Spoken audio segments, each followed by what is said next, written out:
parle un peu quand même. Il doit pas avoir. Tu dis que l'utilité des couverts qu'on a vu, c'était pour manger. Ça va, ouais. Ah, c'est déjà mieux.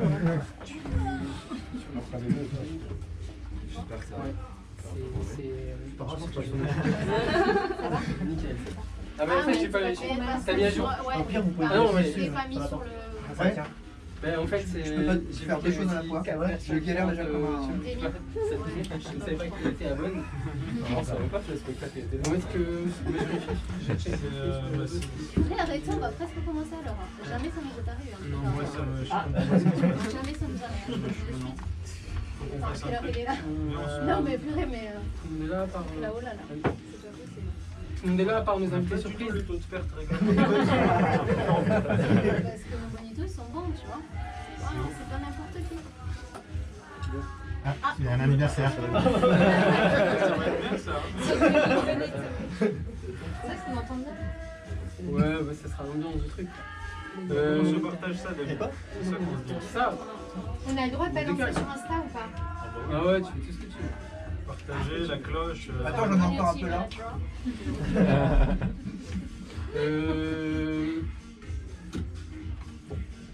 On va lancer, hein. Déjà? Il est pas lancé? Non.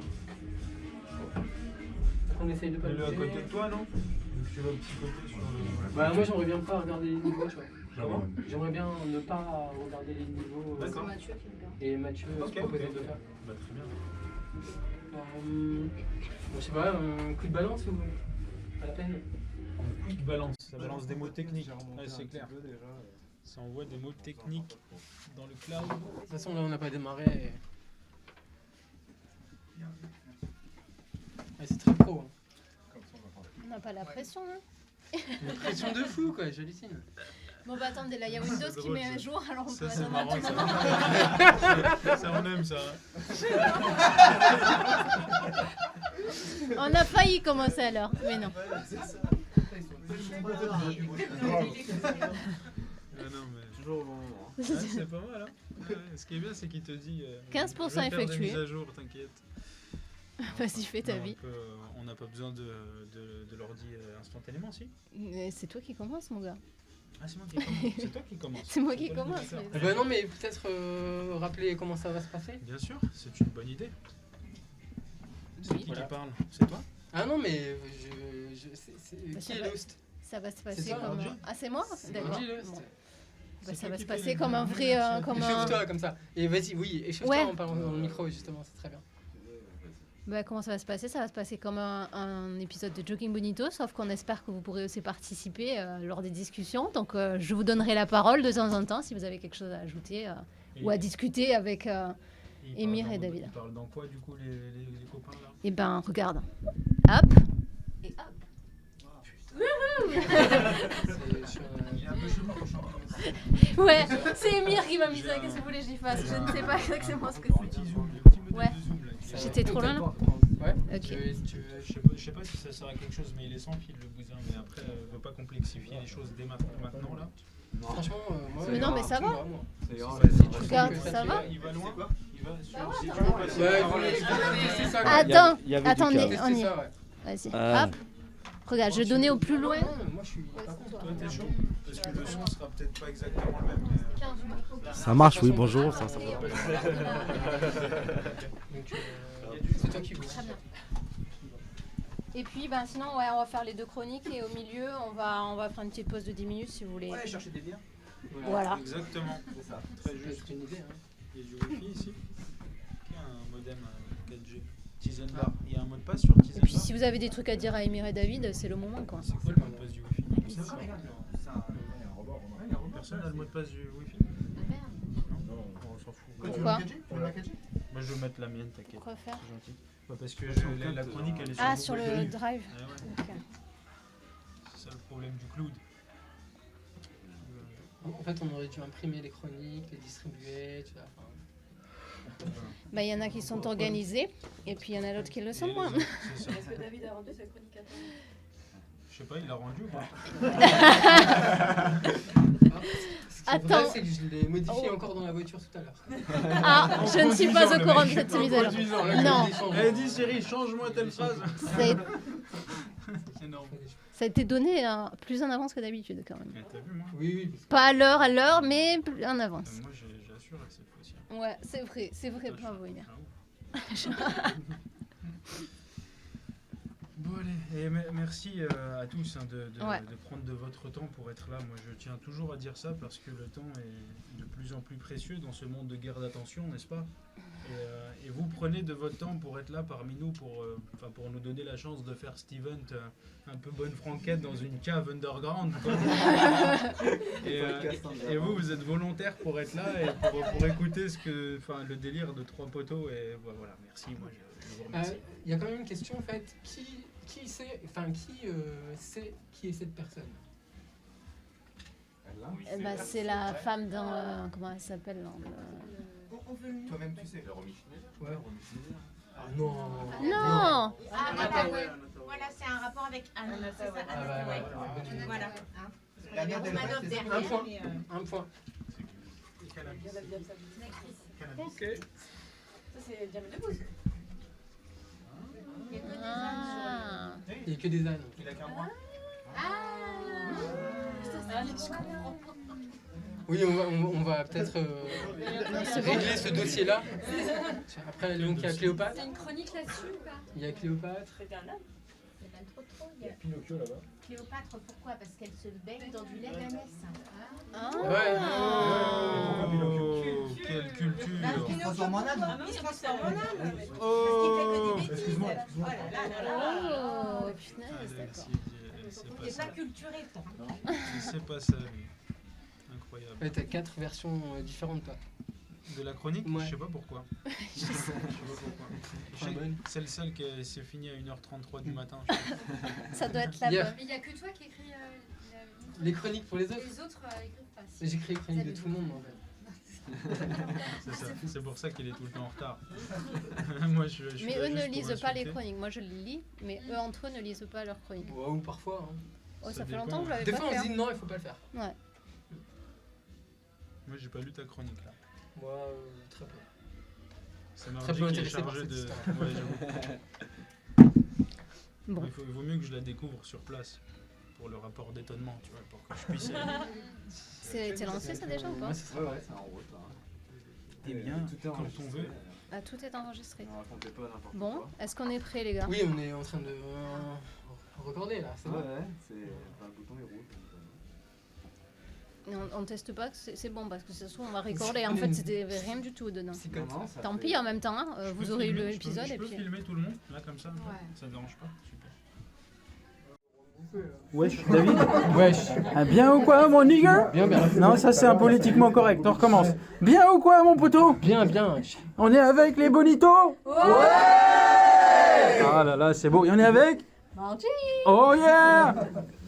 Et tout le monde fait hey pour bonito!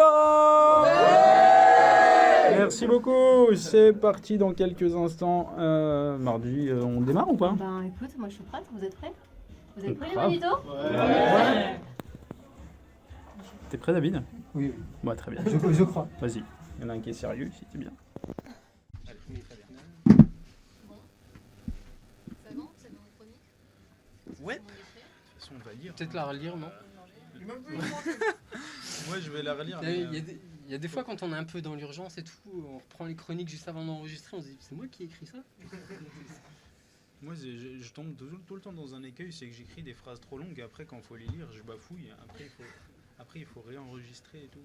Bref, ça arrivera, vous allez voir. On est prêts? Ouais, il faut réenregistrer même, des fois il faut tout réenregistrer. Depuis le début. Toute une voix. quoi, Ouais, par c'est ça. exemple. Hein 3 heures ou 4 heures.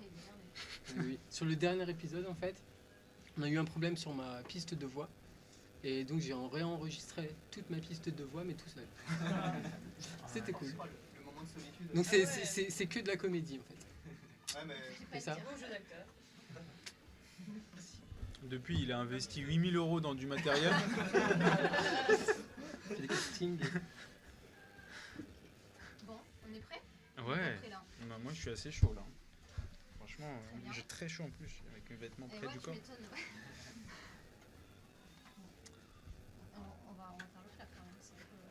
Ah, le clap. Ah bah ouais. Ah ouais, non, mais Bah oui. c'est rituel. Bah, on va le faire tous C'est le ensemble. clap. Ah ouais, mais oui, tous ensemble. C'est Donc, ça. quand on enregistre un épisode, il faut qu'on synchronise les voix, puisqu'en général, on a chacun une piste de voix. Et donc pour ça, on fait un clap. C'est ça. Et le maître du clap, c'est Émir. C'est moi le maître du clap. Ok. Donc on est prêt, donc vous êtes avec nous. 1, 2, 3 et à 3 on clap. Ok. À 3 on clap. Et ouais. Attention. 1, 2. C'est En parti. vrai, c'est quand même mieux que par internet. C'est mieux, hein. Il y a plus le sens du rythme. On la refait parce que toujours Parce plusieurs qu'il Il en faut claps. faut C'est toujours deux. important. Ouais. 2, ouais. 2.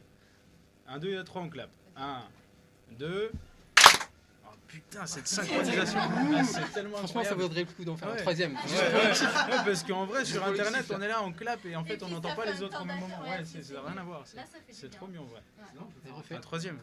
Ouais. Oui. Ouais, ça marche aussi. Vraiment, tu lances. Non. Bon. Allez, on est parti. Yes, C'est parti. c'est parti. Salut les bonitos, bienvenue dans votre nouvel épisode de Jogging Bonito, votre podcast qui se questionne et vous questionne sur la pratique de la course à pied. Cet épisode est très spécial pour plusieurs raisons. Premièrement, Émir, David et moi-même sont enfin réunis pour enregistrer cet épisode, c'est la première fois. C'est la Qu'est-ce qu'ils ont première pensé, fois Émir et David dans le même endroit physique et c'est beaucoup d'émotions. Beaucoup de trac quand même. Ouais, quand même, ouais. Mhm. Ouais, parce qu'il y a aussi quelques yeux en plus là. Ouais, là t'es en train de spoiler mon deuxième argument, mais c'est ça, Coupez-moi. c'est bon. Tu veux la Donc, refaire ouais, deuxième raison d'un épisode super spécial, c'est qu'aujourd'hui on est avec les bonitos. Merci à vous d'être avec nous. On est super contents. Oh yeah, alright. Voilà, donc on espère que ça va être un chouette épisode pour vous et pour nous aussi. Donc on est parti. Ouais. On est parti. Ok. Donc un épisode en live, mes deux acolytes préférés à mes côtés, le meilleur des publics vous, et tout ça dans un lieu vachement sympa, le bar Tisane, un nouveau venu dans le 11e arrondissement de Paris. C'est fun, c'est chaleureux. Une C'est funk. ambiance Bon enfant, c'est funk aussi, ouais. Je sais pas si on va l'entendre, mais ça swing de là-haut. Hein. Ouais. C'est underground un peu aussi. C'est On underground. le voit sur la ouais. vidéo et pour ceux qui ont YouTube, pour ceux qui regardent sur YouTube, on peut le dire. Ah oui, c'est vrai. Eh bien, vous avez les images, vous voyez où on se trouve. Pour ceux qui ont le premium et qui payent sur le Tipeee. Pas du tout, il n'y a pas de Tipeee, c'est pas vrai. Pas encore. Un Patreon quoi. Pas encore. Bon, et puis il faut savoir que la devise du lieu, quand même, c'est la bêtise est humaine. Donc si ça ne marchait pas super bien avec Jogging Bonito, vous ne pouvez pas trouver mieux, hein, franchement. Donc les bonitos, si jamais vous passez dans le 11e arrondissement, n'hésitez pas à venir dire bonjour à Tisane. C'est ça. Ils nous ont super bien accueillis. On vous Big attend, up Anaïg du Tisane qui m'a fait visiter. Et en plus, ça se trouve, on pourra lâcher la petite vidéo de visite que j'avais fait quand je suis venu ici la première Ah fois. oui, très bien. En exclusivité pour les premiums payés sur le Tipeee, abonnez-vous. Bon allez, l'échauffement est terminé, il est temps de s'y mettre. Là, c'est bien vos baskets. Aujourd'hui, votre sortie running va décoiffer. On compte sur David et Émir pour ça, avec des chroniques suivantes. Le mieux est l'ennemi du bien et le grand remplacement. L'anomie. Le mieux est l'anomie du bien, effectivement. Eh ben, j'ai dit ça à deux ans. C'est bien ma chronique. L'ennemi. L'ennemi du bien. Donc ouais, là ça cogite, les bonitos, le mieux l'ennemi du bien. Je vous ai senti vous inquiéter. Ça vous rappelle certainement que dans les lycées, ces épreuves de philo à se torturer devant une page blanche pendant 4 heures. Mais ne vous inquiétez pas, ce soir c'est Émir qui s'y colle. On l'écoute. Merci Margie pour ce lancement. Eh bien, pour écrire cette chronique, je me suis basé sur pas mal de choses qui passaient sur les réseaux sociaux ces derniers temps et en fait depuis toujours. Hein. C'est tout simplement, vous allez le voir dans cette chronique. Là, je suis pas en train de lire, j'improvise. C'est les divergences, si on peut appeler ça comme ça, qu'on observe souvent sur les réseaux sociaux, en particulier dans notre sport, hein, qui est un sport qui vient des stades, qui vient de la vitesse, qui vient de ces choses-là et qui le devient de moins en moins avec la popularisation. Bref, c'est en regardant un petit peu tout ça passer sur les réseaux sociaux sous mes yeux que ce texte que vous allez découvrir est sorti. Let's go. Donc le mieux est l'ennemi du bien. J'ai dû passer des heures et des heures à réfléchir à ce dicton, des heures et des heures à me demander ce que je comprenais et quelle était ma position vis-à-vis de celui-ci. Ce que je vous invite à faire, soit dit en passant, car sans vouloir digresser dès le début, avant même d'avoir commencé ma chronique, je vous invite systématiquement à vous faire votre propre avis sur telle ou telle phrase toute faite, telle ou telle mœurs, telle ou telle pratique, et ce y compris si elle est dite ou suivie par une personne qui possède un fort swag et un niveau dans le game plus important ou des plus importants.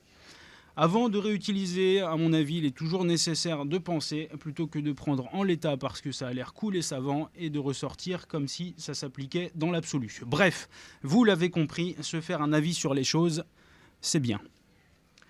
Revenons à ce que je comprends de ce dicton « le mieux est l'ennemi du bien ». Ce que je comprends, c'est que ce qu'il essaye de nous dire, c'est tout simplement que peu est mieux que rien. C'est que démarrer un projet de vie, quel qu'il soit, par une petite marche facile à gravir, est plus encourageant que de repousser à une date indéterminée la montée dès le premier essai d'une marche bien plus haute. Donc tout simplement parce que la petite marche facile à gravir apportera un premier succès à court terme qui mettra dans un état d'esprit positif pour la suite, là où une marche trop haute aura tendance à nous décourager tant le nombre d'essais pour la gravir sera grand. Ce qu'il veut nous faire comprendre, ce petit dicton, c'est de nous sentir à l'aise et d'accepter de commencer par quelque chose de petit et imparfait pour arriver plus tard, et si le cœur nous en dit, c'est important, à quelque chose de meilleur. Donc ceci, c'est ma vision qui fait une nette interprétation positive de ce dicton. Et cette vision, c'est évidemment pas la seule, et d'autres pourraient faire preuve d'un esprit beaucoup plus critique vis-à-vis de ce même dicton. Certains, par exemple, pourraient ou le verront comme une apologie, voire un appel à la médiocrité. Car en effet, si on reformule « le mieux est l'ennemi du bien » différemment, ça donnerait quelque chose comme ceci. Autant se contenter de peu, parce que de toute façon, on n'a pas les épaules ou pas les poils sur le torse pour espérer davantage. Voilà. Ou encore, certains le verront comme un dicton de loser et de gagne petit qui légitime le fait de niveler ses ambitions par le bas. Possible. C'est une façon de voir les choses, mais je suis contre cette façon de voir ce dicton, car selon moi, ça mène à l'élitisme, ça mène à la monomanie de l'excellence, et par conséquent, ça mène à l'intolérance. Alors que ma position, elle est plutôt d'encourager chaque effort, parce que c'est en mettant un pied à l'étrier gentiment que l'on sait si on a l'envie et le potentiel pour continuer. Et donc oui, je n'ai pas, on le sait très bien, l'état d'esprit d'élite parce que je n'ai pas été élevé avec eux. J'ai l'état d'esprit outsider en quelque sorte qui essaie de transmettre que, en fait, ok, ça sera pas parfait, mais vas-y, viens, on se prend pas la tête et on essaye quand même, quoi. Laissez-moi illustrer le pourquoi je pense que l'état d'esprit que je qualifie d'outsider est bien plus adapté pour le commun des gens, c'est-à-dire ceux qui ne font pas forcément tout à fond en mode go hard or go home et no pain, no gain. No pain, excuse-moi, je me suis laissé emporter. No pain, no gain. Voilà. Donc, admettons que je sois comme la quasi-totalité des nouveaux coureurs, on va les appeler comme ça, c'est-à-dire une personne pas spécialement sportive, plutôt sédentaire, qui garde plutôt des souvenirs bien dégueulasses de la dictature qui nous forçait à courir au collège. Il est assez aisé de comprendre que dans le cas où je souhaite me mettre gentiment au running pour des raisons de santé et de loisirs, je vais vouloir y aller progressivement. Je vais vouloir tâter le terrain du bout du pied pour voir si je veux continuer d'avancer en toute sécurité dans ce milieu, un peu chelou mais pourtant à la mode, où les gens courent alors qu'il n'y a même pas de ballon et semblent apprécier les caleçons Moulsgeg et les bandeaux fluo. C'est on ne peut plus légitime. Une fois que j'aurai tâté le terrain et généré mon rapport d'étonnement mental dans ce milieu, je saurai où j'ai envie d'aller. Et vu que je pars de rien dans ce nouveau milieu qu'est le running, le champ des possibles est infini, car il dépend directement du coureur, de ses aspirations, de son vécu. Alors, plein d'exemples ici que je vous mets sous les yeux de personnes qui évolueraient dans le running avec un état d'esprit qui leur est propre. Donc, j'aime ça, mais uniquement en groupe, avec les Adidas, Boost Odéon, et seulement s'il y a apéro après. Tout seul, le running, ça m'intéresse pas. Un autre, j'aime ça, mais seul, car ça me permet de me retrouver avec moi-même et d'écouter mes podcasts préférés. Suivez mon regard. J'aime ça, mon corps le supporte bien, et j'ai envie de structurer mon entraînement afin de pouvoir aller au stade supérieur, que ce soit en vitesse, en endurance, ou encore les deux en même temps. J'aime ça, mais seulement le trail, la course nature. Je trouve qu'il n'y a que ça de vrai. Le bitume, ça m'intéresse pas. J'aime ça, mais seulement au feeling. Le dimanche, quand il fait beau, j'ai rien contre progresser, mais mes priorités dans la vie ne sont pas là. Et je fais le choix de ne pas mettre trop de temps et trop d'énergie dans une progression en vitesse ou en endurance, qui au final n'est pas ce qui m'apporte le plus. J'aime ça, mais je ne peux avancer si je me fixe des objectifs, que je vis la préparation à fond. Je viens de fail. C'est un fail. Le premier. On y retourne. Ah, je transpire. Chaud. Ah, on y retourne. Et nous, on fait souvent ça pour faire des petites marques dans la bande-son. C'est ça, il y a du montage après. Ouais, c'est ça. Mais là, on peut pas. On y retourne.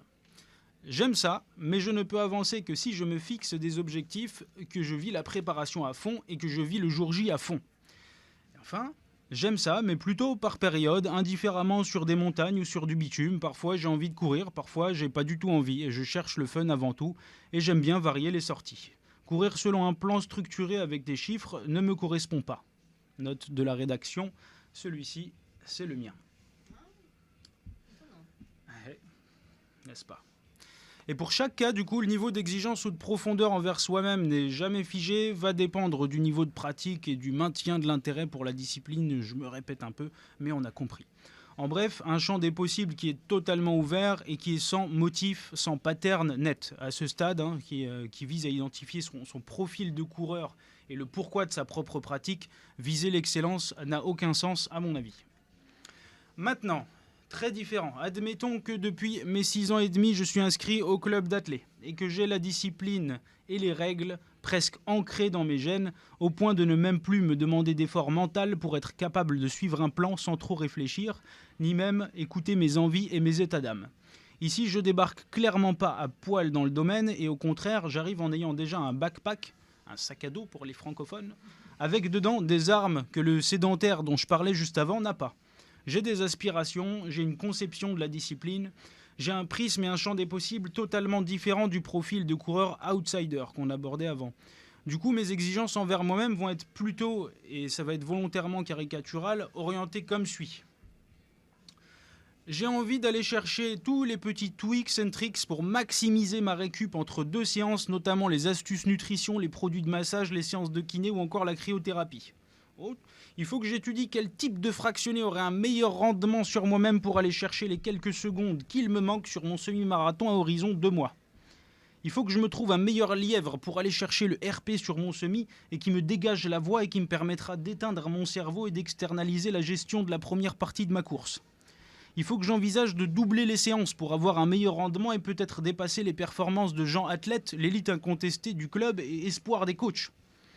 Je vais aller chercher un coach en ligne qui éventuellement... non, deuxième fail. Je vais aller me chercher un coach en ligne, éventuellement un qui a du renom et du bagage pour éviter d'avoir à construire moi-même mon programme et je vais me focus de cette façon sur l'exécution seulement. Donc comme on le voit bien, ce niveau d'exigence, il est bien plus important que celui qu'on va appeler Jean l'ex-sédentaire dont on parlait plus haut. De manière générale, le niveau d'exigence est directement lié du coup, à la personne, ses aspirations, son niveau de pratique et d'expertise dans le milieu. On a compris. On se retrouve clairement face à 2 profils de pratiquants très différents qui ont en commun à la fois... Oh, putain, les fails. Fail encore. Ça, c'est parce que j'ai écrit à 1h du mat, ça. C'est parce que j'ai écrit à 1h du mat. Ouais, là, j'ai cramé tous mes jokers. En commun... Tu payes un verre prochain. Ça marche. Donc on se retrouve donc clairement face à 2 profils de pratiquants différents qui ont en commun à la fois beaucoup et très peu. En commun, ils mettent un pied devant l'autre plus ou moins régulièrement, mais pour des raisons très différentes. Donc je me permets, avant de poursuivre, de distiller un petit conseil. Au cours de mes expériences dans ce milieu, j'ai vu une quantité innombrable de fois un Jean ex-sédentaire demander conseil à un Jean élite. Et c'est normal car c'est instinctif. Le premier se dit que le second a bien plus de trucs à lui apprendre que quelqu'un de son même niveau. Et ben pour moi non, c'est une vieille fausse bonne idée car dans 95% des cas que j'ai observés, on tombe strictement dans le même écueil. Jean élite va expliquer à Jean ex-sédentaire que ce qui est essentiel, c'est l'échauffement selon un protocole bien spécifique, les gammes et que 10 grammes de gagné sur le choix des chaussures, c'est essentiel. Jean élite va prendre le prisme de ses aspirations à lui et son niveau de pratique pour répondre à Jean ex-sédentaire. Résultat, un hors-sujet presque total et surtout des conseils très mal calibrés. Mon conseil à moi ici, que je vous pose là, sur la table, si vous voulez demander des conseils, les bonitos, demandez-les à des personnes qui vous ressemblent. Reprenons. Pour Jean, ex-sédentaire, le running est un loisir. Il ira jusqu'au niveau de pratique qui lui convient pour répondre à ses propres objectifs, tant que ça reste compatible avec le reste de sa vie. Il n'ira que rarement modifier sa vie, ses aspirations, ses loisirs pour progresser. Sauf bien sûr si la passion devient tellement forte qu'elle se met à prendre une place centrale. Jean, ex-sédentaire, n'est pas câblé pour s'imposer des choses qui vont au-delà de son bien-être et il n'a pas à rougir de cela. A l'inverse, Jean Élite, lui, va accepter beaucoup plus de sacrifices dans sa vie pour accéder à un meilleur niveau. Il est câblé comme ça et il n'a pas non plus à rougir de cela. Les conflits que l'on observe souvent, tous les jours, au sein de toutes les communautés, et donc y compris dans le running, pour moi, il vient de là. Quand Jean Élite sur Twitter fait son monomaniaque et essaye d'expliquer à Jean ex-sédentaire ce qu'il devrait faire et pourquoi c'est lui qui est dans le bon chemin, c'est-à-dire celui de l'excellence, c'est un fail relationnel. Et aussi à l'inverse, quand Jean ex-sédentaire fait son têtu sur Insta et qu'il essaye d'expliquer à Jean Élite que l'élitisme et la structure c'est de la merde en Pâques parce que c'est trop extrême et que c'est pas du plaisir, c'est un fail relationnel. Les conflits surviennent quand cette situation qui n'a pas de sens se produit. Deux pratiques différentes, toutes deux respectables, dont des membres de la communauté de l'une et de l'autre vont discuter avec un peu trop d'émotion la supériorité de la leur ou le ridicule de l'autre. Pour terminer, je voudrais brièvement aborder la question de la vitesse en course à pied. Question qui m'est chère. En course à pied, on qualifie souvent les gens plus rapides de meilleurs. Pour moi, c'est une énorme confusion, bien qu'elle soit super commune. Plus rapide, ça qualifie un coureur qui possède plus de vitesse, ce qui est un critère. Et meilleur, ça qualifie un coureur qui a un niveau de pratique globale supérieur. Confondre les deux, au final, c'est penser que la vitesse, c'est le seul critère qui fait la supériorité d'un coureur sur un autre. Or, pour moi, cette vision, elle est totalement désuète. Car si effectivement c'était le cas avant, lorsque la course à pied était une compétition de vitesse, aujourd'hui, avec la popularisation de cette discipline, pour la quasi-totalité des coureurs, ça ne l'est plus. Et pour preuve, dites-moi, demain, non, c'est après-demain, sur le marathon de Paris, sur les 45 kilos de coureurs qui vont prendre le départ, combien vont concourir pour battre les autres? Combien vont concourir pour l'accomplissement personnel? Voilà. Ça se passe de commentaires. Voilà. Il n'y avait pas écrit voilà, mais je l'ai dit. Pour moi, le mot compétition et la notion de classement, ce sont des vestiges du passé. Et aujourd'hui, tout le monde court comme... Oh, quatrième fail. Écrit à 1h33 du matin. Ouais, très bien. Comparaison qui vaut ce qu'elle vaut, mais 1h33 du matin, on y retourne. Aujourd'hui, tout le monde court comme tout le monde va au cinéma. Sauf qu'au cinéma, là où certains vont prendre des notes en vue de rédiger une critique pour poster sur leur profil halluciné, et d'autres vont juste manger du popcorn en pouffant de rire avec leurs potes, on voit rarement l'un expliquer à l'autre comment mieux regarder son film. C'est un loisir et les deux sont légitimes. Bon, pour conclure avec cette chronique qui est largement ma plus longue depuis que j'écris pour Jogging Bonito, je vais, comme à mon habitude, récapituler. Pour le commun des gens, c'est-à-dire ceux qui ne sont pas dans un objectif d'élitisme dans une discipline, le running par exemple, viser un trop haut niveau d'exigence peut conduire à l'abandon pur et simple de celle-ci. Et passer à côté d'une belle opportunité d'apprécier, pour cause d'avoir voulu démarrer trop bien, trop fort et d'une manière qui ne nous ressemble pas, c'est pour moi un écueil qu'il est temps d'enterrer.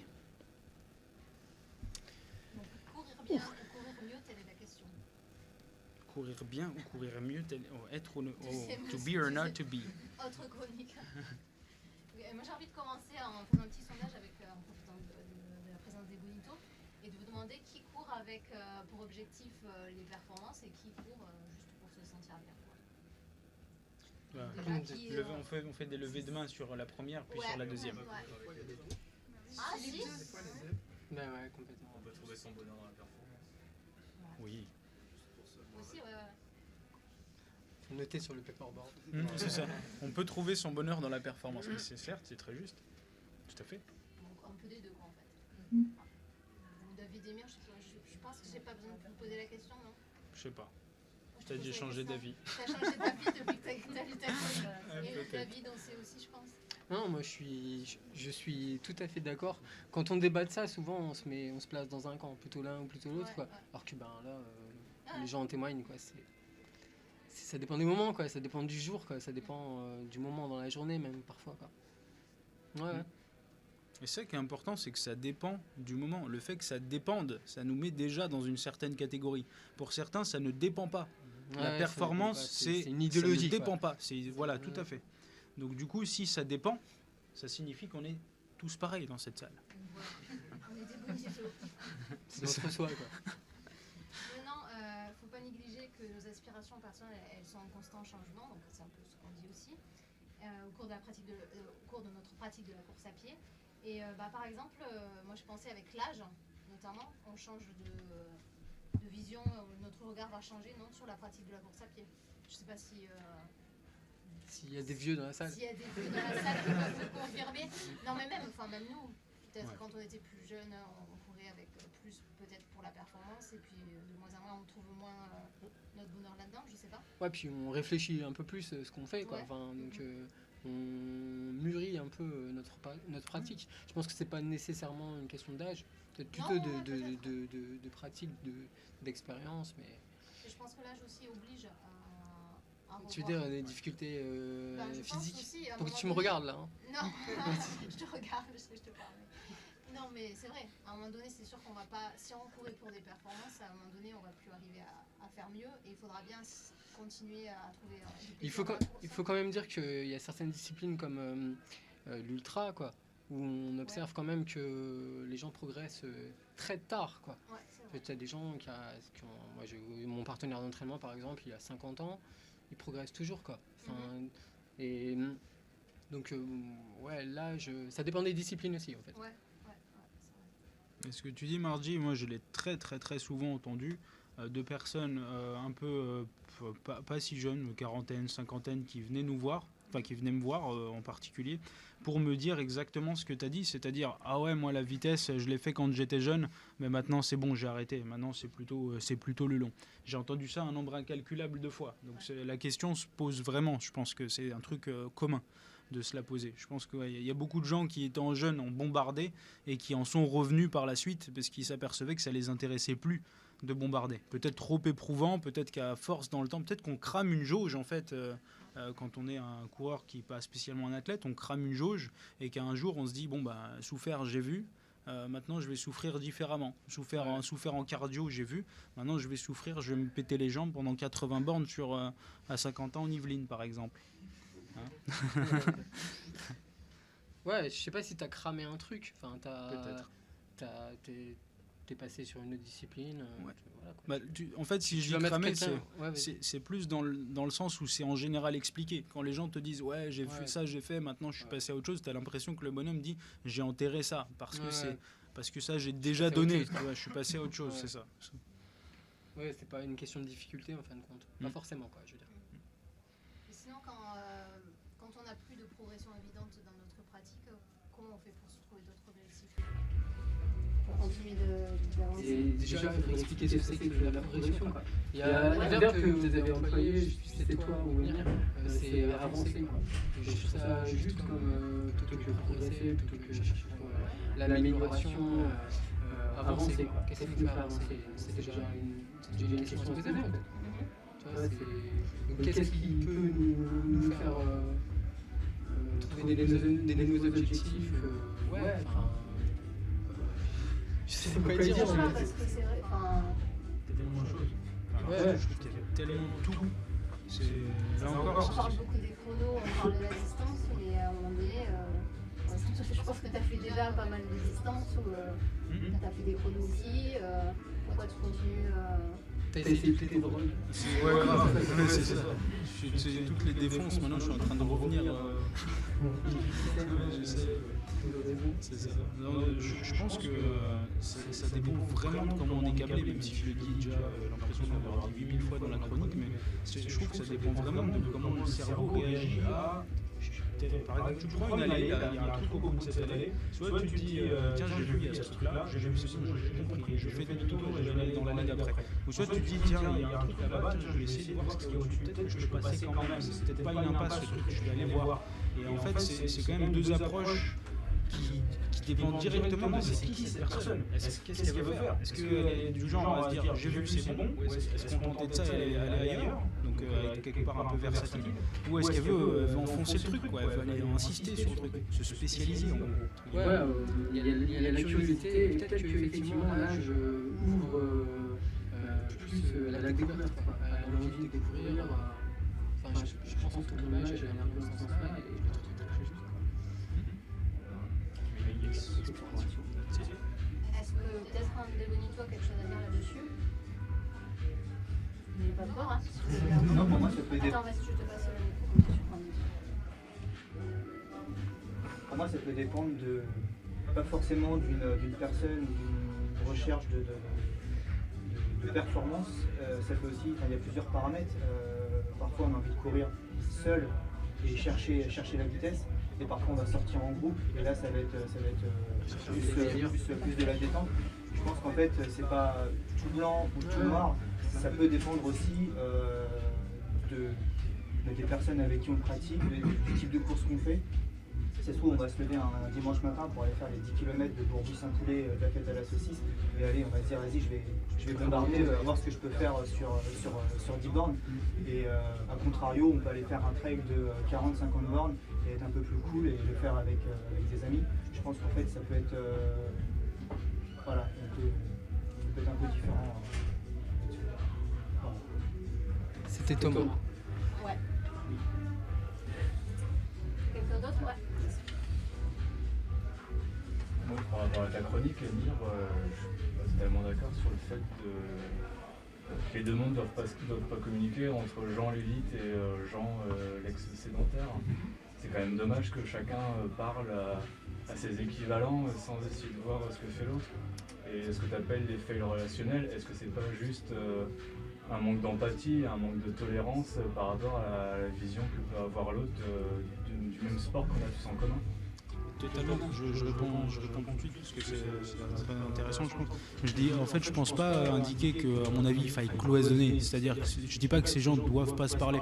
Je dis que c'est le constat de l'écueil de relationnel, il est quasiment omniprésent. Cet écueil, il est présent parce que, comme tu le dis, ces gens ont du mal à se mettre. Enfin, la plupart finalement, c'est pas du tout pour être condescendant, mais j'ai l'impression d'observer la plupart de gens qui, lorsqu'ils essayent de se mettre à un niveau qui n'est pas le leur, ou se mettre dans la place d'un coureur qui leur correspond pas directement, vont fail en fait, vont tomber dans un écueil qui est de répondre en fonction d'eux et pas essayer d'apprendre de l'autre en fait.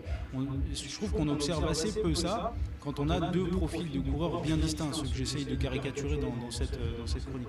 Donc c'est loin de là, enfin moi au contraire je souhaite l'échange au maximum, c'est juste que je fais un constat que l'échange, lorsque les personnes sont vraiment sur deux niveaux de pratique différents, il fail, il part en conflit et il dessoudent un peu les communautés quoi. Parce qu'on sait pas se mettre au niveau de l'autre, on ne sait pas trop apprendre de l'autre. C'est un constat. Je pense que c'est un constat de réseaux sociaux et d'échanges qu'on peut lire sur les réseaux sociaux. Mais quand tu vois sur le terrain, on a quand même le seul sport où tu vas pouvoir avoir l'élite, les 10 premiers qui vont faire la même course, le même parcours, à peu près avec le départ en même temps que le dernier qui espère juste terminer. Et je trouve qu'il y a quand même un relationnel entre les deux qui est envisageable. Tu n'auras pas ça dans un sport comme le foot, le rugby, ou même un 100 mètres, tout ce qui est sur stade. Ouais, tout à fait, mais c'est-à-dire oui, on fait la même course, mais on ne fait pas la même course. Il y a un moment de la chronique où j'indique que ça a beaucoup de choses en commun, mais aussi beaucoup de choses de différents. Tu vas prendre le même parcours, tu vas mettre un pied devant l'autre, mais en même temps, le premier, il ne fait pas du tout la même course que le dernier.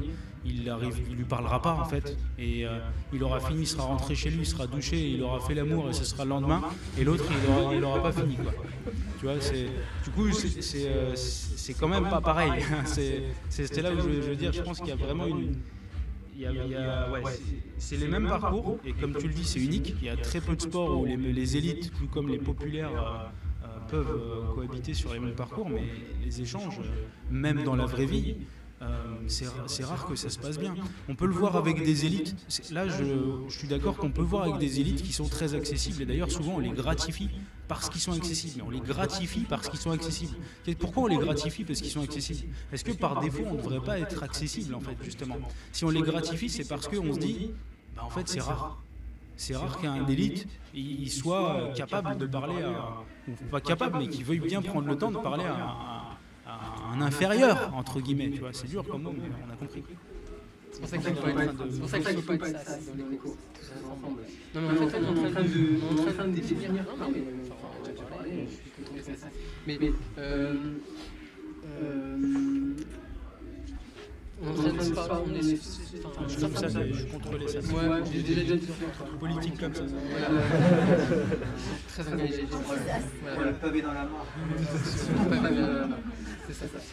Non, mais en fait, on est en train de définir un sport individuel, quelque part. Donc il y a autant de façons de courir, d'appréhender la course qu'il y a d'individus. Ce qui n'empêche pas, à l'intérieur même de tout ça, des projets collectifs, bien sûr, c'est même souhaitable à mon avis. C'est tout. Moi aussi, je pensais, et puis finalement... Après, il faut dire qu'on va en discuter un petit peu plus avec la chronique de David. On va peut-être pas... Ouais, c'est un petit peu... Enfin, on va rediscuter ça dans la chronique de David. Moi, j'aimerais bien revenir un petit peu plus sur le côté... Enfin, garder l'idée qu'on a quand même deux camps, entre guillemets, enfin, deux visions différentes de la course à pied. Et comment on fait quand justement on se retrouve face à quelqu'un qui ne comprend pas pourquoi nous on ne va pas chercher la performance, et en tout cas qui ne comprend pas qu'on n'a pas les mêmes exigences que lui. Comment on fait quoi? Est-ce qu'on assume? Comment on réagit? Personnellement, je me barre, j'ai pas le temps.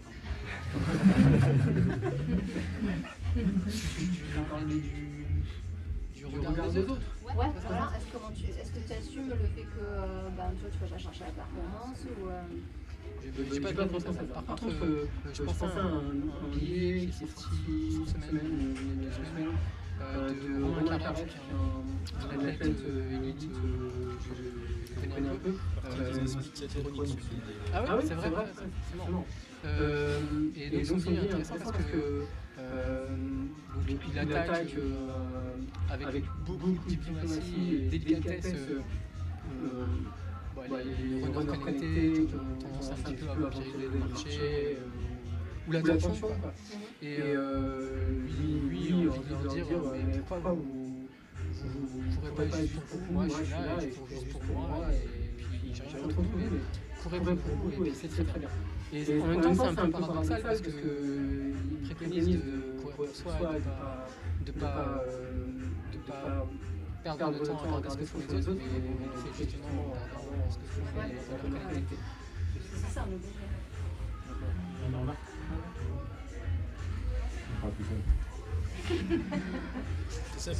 En fait, là où je te rejoins sur le fait qu'il y ait peut-être un truc un peu bizarre dans ce... bizarre, c'est pas le mot, faute de mieux, bizarre, c'est que quand tu dis faites votre truc de votre côté, c'est aussi sûrement parce que le fait qu'eux soient visibles, toi tu l'es moins, donc bon, voilà, je vais m'arrêter sur le... voilà. La dernière chose sur laquelle on n'a pas parlé un petit peu, le fait de toujours vouloir plus, est-ce que ça veut dire qu'on n'est jamais satisfait des petits progrès qu'on fait, ou bien... est-ce qu'il faut se satisfaire des petits progrès qu'on fait, ou est-ce qu'il faut toujours aller chercher toujours mieux Conditionnement je pense que c'est dans les délais de points de pouvoir qui se recherche, qui se trouve. Il sait si lui ce qui l'intéresse c'est toujours d'aller chercher un challenge qu'il n'a pas déjà vu, si ça l'excite plus de faire un truc qu'il a déjà fait, ou si au contraire vu qu'il a déjà fait il se dit ça y est je connais, ça je vais le refaire parce que c'est cool. Est-ce que ça tilte dans la tête ou pas? Et réponse un peu bateau, mais il y a vraiment autant de réponses que de gens. Ouais. Ok, très bien. Vous avez ajouté quelque chose? Moi, je profite qu'il y ait du monde dans la salle pour vous demander si vous avez compris le propos Parce que parfois, je me dis peut-être que je perds les gens. Je demande absolument aucun exercice, si ce n'est de savoir si je pars trop en couille. On te demande si tu as fait des études de philo. Je donne une anecdote, pas une anecdote, je donne un fact sur moi, puisqu'on m'y invite. Dans ma vie, j'ai toujours eu 9 sur 20 en philo. Jamais une autre note. Jamais. Y compris au bac. Tout le temps. Merci beaucoup. Bon, maintenant, ça va être au tour de David de mettre un coup de pied dans le tas de notre joli monde de décor. À quoi va-t-il s'attaquer cette fois-ci? À toutes ces petites communautés auxquelles nous aimons tant nous identifier au sein de notre microcosme. Donc, avant de passer à la chronique de David, on va faire une petite pause. Il y a des gens qui ont soif. Chaud. Ça manque d'air un peu.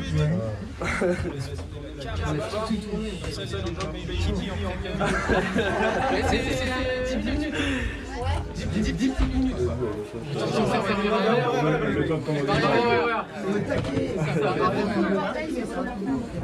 Il est bon.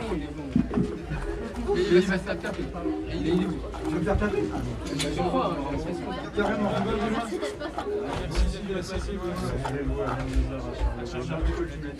Super sympa. Merci encore. Non, mais vas-y.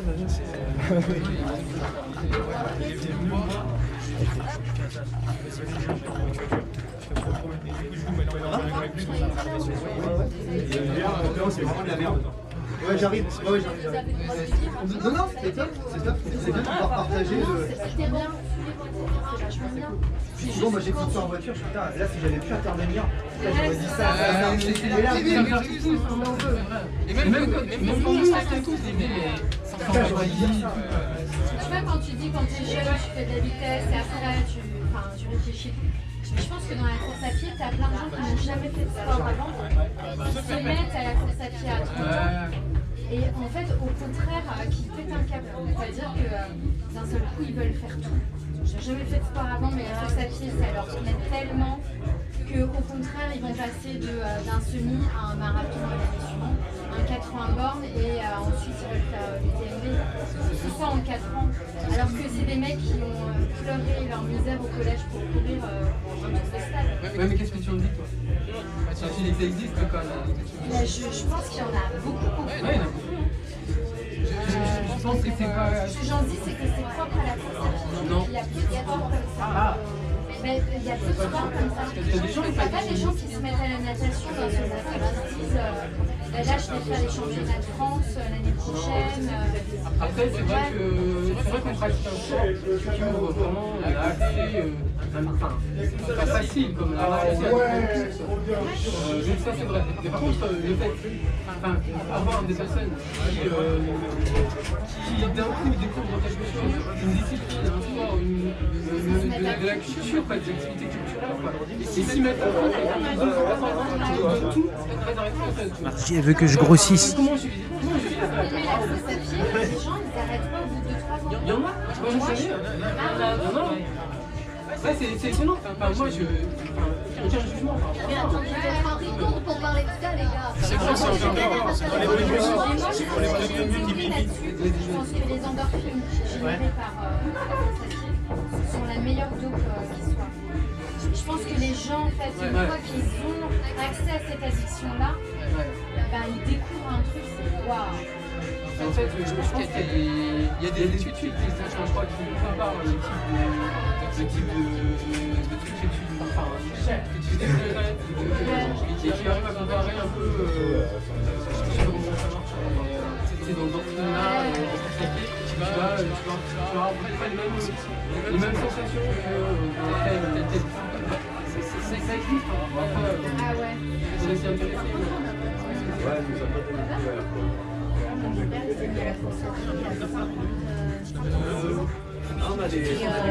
Ma mec, ça fait là, il a fait son marathon.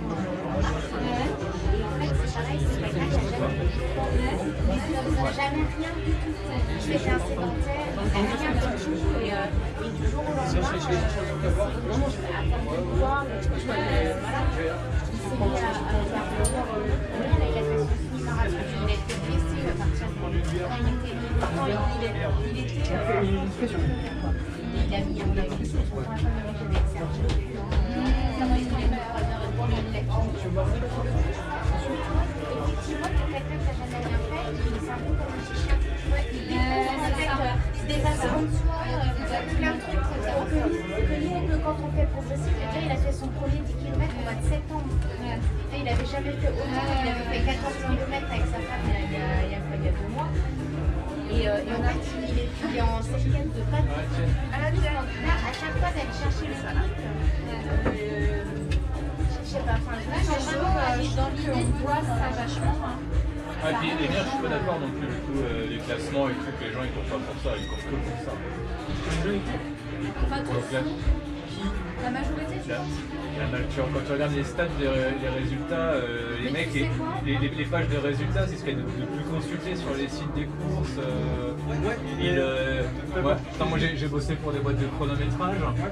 Les mecs, quand ils ont pris l'option pour recevoir leur temps, leur chrono par SMS, s'ils l'ont pas dans les 10 mètres après avoir passé la ligne, c'est la fin du monde. Ils viennent se plaindre au bout de 30 secondes. Je pense qu'il n'y a pas tant de ça qui pour se placer par rapport à des gens. Il y a les deux. De dire, regarde, dimanche, on sera pour 50 000 après le départ, on sait très bien. Moi, je serais jamais au milieu. Enfin, oui, sauf que même si tu sais que tu vas pas être sur le podium, tu vas peut-être regarder si tu es dans la première moitié, le deuxième tiers, le dernier quart. Moi, je regarde, ça m'intéresse. Mais moi je regarde aussi, mais pour savoir ne serait-ce que pour comparer. Tu regardes un peu dans l'aiguille où tu es sans regarder le chiffre pile poil de savoir est-ce que tu es 15 millième, 633e ou 15 millième, 632e. J'entends super bien ce que tu dis, et ça traduit le fait que moi je suis pas un mec néo course à pied, tu vois, en mode la vitesse c'est obsolète. C'est mon avis, hein. C'est hyper discutable, on peut très bien me rentrer dedans, et rentrez-moi dedans bordel. C'est une classe. C'est de savoir comparer Non, pas forcément. Parce que tu peux faire un décal qui est où tu casses pas beaucoup de personnes et tu pars. Si ce gagne les gens rentrent en 40 minutes, ben, ce ne sera pas la vitesse, mais tu aurais été premier et c'est ton classement où tu vas regarder, tu vois, par rapport au. C'est vrai, mais après je me ramène de course, c'est lycée quoi. En gros, il faut avoir beaucoup de recul pour pouvoir arriver à ce niveau de dire regarde, le temps je m'en fous quoi. Ouais, mais après ça dépend du nombre de courses que tu fais dans l'année. Si tu fais 2 courses dans l'année, le temps c'est pas important. Je sais pas si il y a une vraie différence entre néo-runner et ancien runner. Un bon point. Moi je pense un bon point. Moi, à l'Égypte, avant, le seul objectif qui existe, c'est de faire mieux. C'est de faire plus vite. Enfin, mieux et Ouais, mais mieux que les autres ou mieux que toi? les deux. Oui, mais regarde sur le marathon de Marseille. Vous étiez quand même à la recherche du RP. Enfin, t'étais dégoûté quand t'as vu l'arrivée et que vous êtes parti à droite et tout. Parce que c'est une question de 2-3 minutes et que t'es dans toutes les étapes. Carole était zen. Mais c'est vrai. Et donc du coup c'est important pour toi ce temps-là. À ce moment-là, cette vitesse-là. Je pense que sur un ultra, quand tu fais 170 bornes, t'es plus dans l'état d'esprit de gagner 2 minutes ou même une demi-heure. T'es dans la résistance en fait. C'est ça. Merci beaucoup. Tu peux être les deux, tu peux être bivalent. Mais sur un marathon, En fonction de tes objectifs, de ta zéro, tu vois. Au pire, si on peut tourner à droite et faire un tour de Paris, j'en ai rien à foutre. Sur cette course-là, à fond, tu sens que tu vas pas y arriver, ça pourrait être normal, puis ailleurs. Carole, ouais, mais après, j'ai fait faire le n'empêche que c'est la non, je sais que même si c'est pas pour finir la course, c'est que faire un prix totalement acquis. Elle court vite. Après, t'as 2 écoles, t'as le gars qui dit juste du coup, même si tout le monde l'objectif de le ce matin, t'as le gars qui dit ouais, de toute façon, j'en suis loin, je rentre chez moi et la position qui se gagne. Moi, 90 km ou 67 km, je l'avais arrêté dessus, je dormir. Je savais que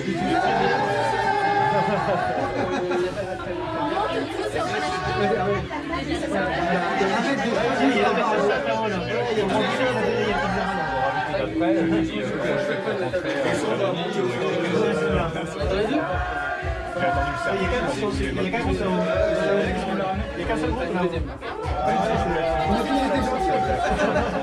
On aurait dû s'inserter. Elle est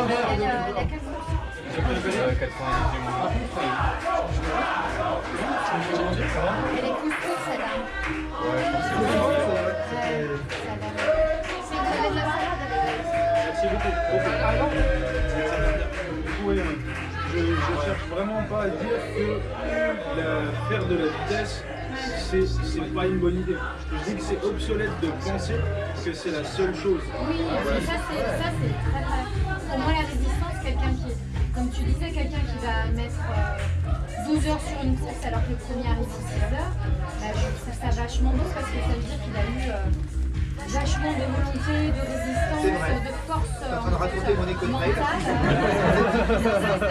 Oui, c'est exactement ça. Le premier arrivé en 6 heures, j'ai fait 12 heures. Et j'ai un mental d'acier.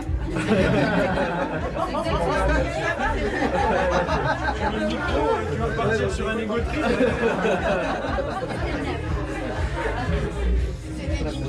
Même si les côtes trail, c'est pas vraiment du trail.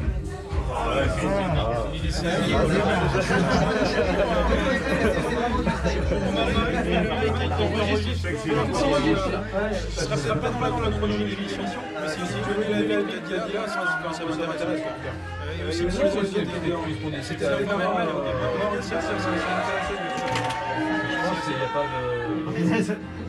Je suis pas vraiment sûr que tout le monde s'en fout, comme tu dis. Il n'y a pas que les 10 premiers qui s'intéressent. C'est intéressant. Au classement et au chrono. Très bien.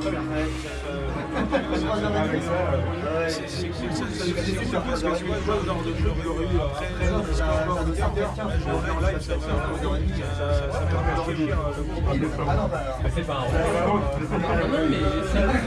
C'est les charges. Et puis, on va dans un... Je veux dire, tu peux pas le prendre comme un reproche, je le dis, ce que tu as dit, surtout moi, je m'asse pas la vie à dire. On sait, vous me demandez alors. Moi, je vais dire, donc là, je suis pas raison. Je suis très intéressé avec ça. Ah, pourquoi tu veux recommencer J'aime bien cette chanson. J'ai d'ailleurs fait pipi là aussi.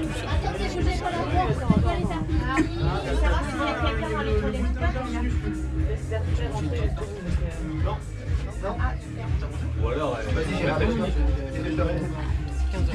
Bon, bah, je vais faire pipi. C'est vrai. Merci. Attends, qui court le marathon?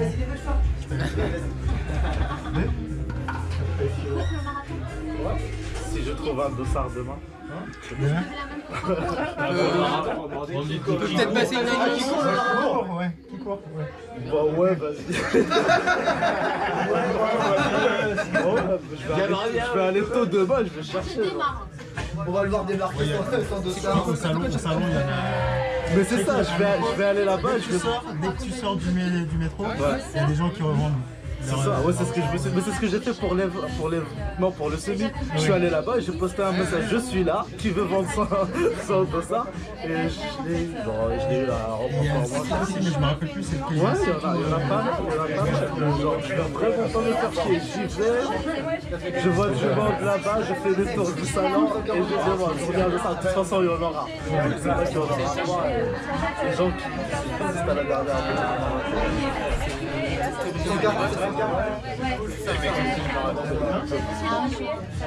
Cool. T'es prête? marathon envoyé. Et toi, c'est quoi J'ai fait un truc. Mais oui, je sais. T'aimes bien? 42. Et c'est bien. En fait, C'est 50 bandes de nuit.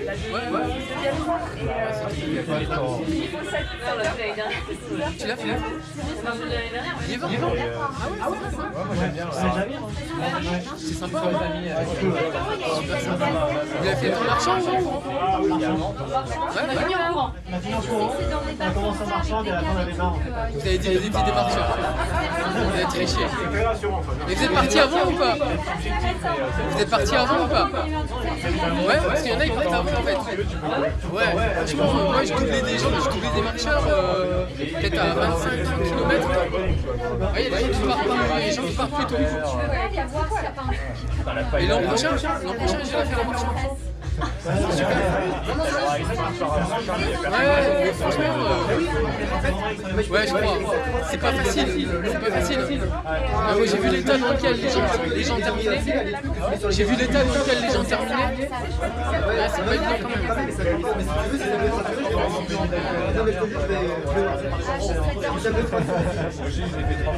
Ouais, évidemment. Puis tu veux pas voir. Parce que les gens qui marchent devant toi, tu les rattrapes pas. Ceux qui sont derrière, ils ne rattrapent pas. Ouais, tu entends parler. Mais ouais, carrément quoi. Et ben moi en courant, cette année, c'est pareil. J'avais des gens derrière, je me disais, ils vont me rattraper. Je me disais, ouais, allez, j'étais à 30 km, je fais en sorte qu'ils me rattrapent pas. Ils me rattrapaient pas. 35 km, pareil. Et je les entendais toujours pareil, je comprenais ce qu'ils disaient. Quoi. Ils étaient 50 mètres, 100 mètres derrière. Et j'étais à 40 km comme ça. Et après, je suis arrivé à un ravito, je suis attendu, on a fait un peu de c'est les marrons, il y a eu des infos. Et l'an dernier, ils ont fait une vidéo, on voit l'arrivée des marcheurs. Vous êtes dessus là, je sais pas. Vous n'avez pas vu? Ouais, j'ai une vidéo. C'est là où j'ai fini. Mais ouais, c'est une belle expérience. Et lesquels tu peux marcher de tes Et vous marchez avec des bâtons ou sans bâton? Ah oui. À la fin, sur les barrières. Mais genre laquelle par exemple, vas-y. Ah là par contre, non, on repart pas. Non mais parce que c'est moi qui l'ai fait. C'est bien fait. Je fais le CC. Ah, tu fais l'OCC? Ouais, L'OCC déjà, ça prend quasiment tout le temps. Ah, c'est pas là le. C'est sûr. La prochaine course, c'est quoi là? Toi? Le marathon, évidemment. Et après? Maxi Race, TDS Oh là là là. et le C'est 90. déjà plus de kilomètres que le Le 90 du moment. Ensuite, Hélène, Moi, je fais les 10 km de l'assistance assistant public hôpitaux de Paris. c'est quand? C'est le, je sais pas, le 17 mai, un samedi. Ok, ça C'est me gratuit. Voilà. C'est pour cool. la recherche médicale. C'est bien ça. Ouais, et c'est mon entreprise. Ah, En fait, c'est un parcours mais c'est qui gratuit n'est que pas... pour vous. Hein. Non, pas du tout, c'est ouvert à tous. Le seul truc, c'est que le parcours n'est pas privatisé. Mais c'est un samedi matin et c'est sur les quais. Ouais, il n'y a personne qui court à Paris sur les quais. Non, mais c'est une course sympathique. C'est encore une prétention, mais c'est sympa. Ok. Très bien. D'autres courses à venir? On a tout de suite. Ça va arriver vite, hein. Marathon. Marathon, ouais, sinon. Sérieux? Ah oui, il y a les 10 km. Bah, en fait, j'avais fait celui de l'année dernière. On s'est fixé sans borne. Mais Ça voilà, bah, ouais. Si je trouve un dossard comme j'ai dit tout à l'heure, je vais chercher un dossard là. Ouais, c'est vrai que c'est plat. D'accord? Ouais, mais bon, c'est le Non, on peut les faire en vraiment prendre le départ avec tout le monde. Après, et l'arrivée avec Non, il y a l'oxygène. Avec les tours qui font Non, mais te dégage, ouais. Te dégage, ce qui est normal. Non, mais c'est tout à fait normal. 110 alors entre nous. Ouais, mais non, mais après, déjà que tu cours, il commence à dire un dossard. Ouais, mais Genre, ça, tu il y a les centaines, le tac, tu les as mis. Non, je vais pas nous laisser pour cette prochaine journée. Ouais, bah tranquille, je pense que le premier jour, on va essayer de courir un peu. c'est ça. Ouais, bon, tu vas limiter un peu ça. Avec un pote. Alors moi je connais bien, mais je pense que le dernier jour, les marathons, c'est Là, c'est ça. C'est lui qui relie plusieurs stades, genre 110 km. C'est bien, vous avez fait, il y a l'ordre de tout. Et la distance, ça va, c'est 54. Ouais, c'est génial. Non, moi je fais une bille. Mais en 3400 mètres de dénivelé. Mais c'est surtout qu'en fait, c'est des montées de 100 mètres. Ouais, c'est ça, à chaque fois. On voit 1 heure de montée à chaque fois, c'est ça? millimètres, je cherche c'est 3 Lulu heures. ou je... 2 heures, ouais, c'est à la pression. Voilà, juste un souvenir, c'est. Je sais pas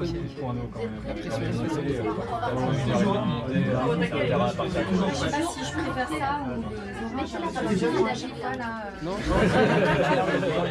J'en vois trop peu. Ouais, c'est moi l'année dernière, elle a fait un tour de merde. C'était cool. J'ai fait beaucoup de cet hiver où j'étais dans la secte, c'est de la pluie. Je n'en peux plus, je veux du soleil. Je veux du soleil. Bon, là, je crois qu'on attend tous David. On m'attend. Carrément, moi je mets de la pression de 3 ans. C'est clair. Mec, on t'attend là, on se fait comme des rameaux.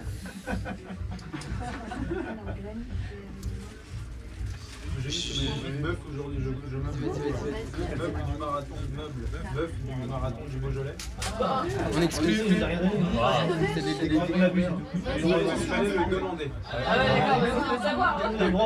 Il fallait l'avoir couru. On l'a pas. Parce qu'on n'est pas allé. Et c'est ton Beaujolais? Non, on est sur le salon du running.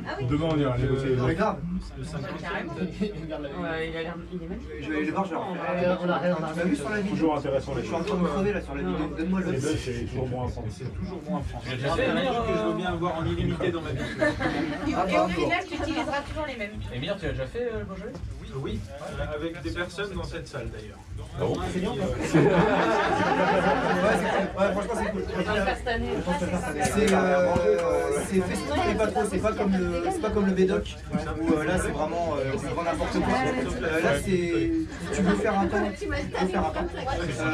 Comment? C'est moins cher. C'est moins cher, c'est facile.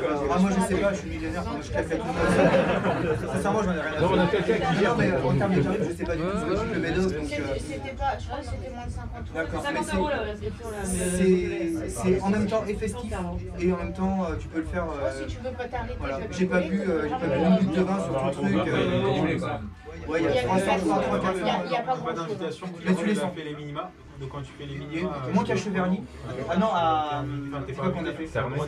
Il y avait rien. Tu commences par Marseille, c'est Il y pareil. avait rien. Moi j'ai pas fait Stéphane les Loigny, minima. il y Cerné, avait pas Cerné. il y avait pas de délire. Ah si, quand même. Ah voilà. Si, si. Écoute la voix de la sagesse, Stéphane Loigny. Je cours pas mon nom. C'est quoi les millions? C'est pas On n'en rappelle plus. Pour les mecs, je crois que c'est 3 Ah, si, heures. si, il y avait un peu. D'accord. Tout petit 3 heures, quelque chose, je sais pas faire ça. Donc ouais, franchement, il est vraiment pas mal. Ouais, les bénévoles sont super cool. Tu passes par des beaux endroits. Franchement, c'est vraiment chouette. C'est pas n'importe quel. Ah, parce que sinon, c'est les tirages au sort. Enfin, presque, parce que Carole,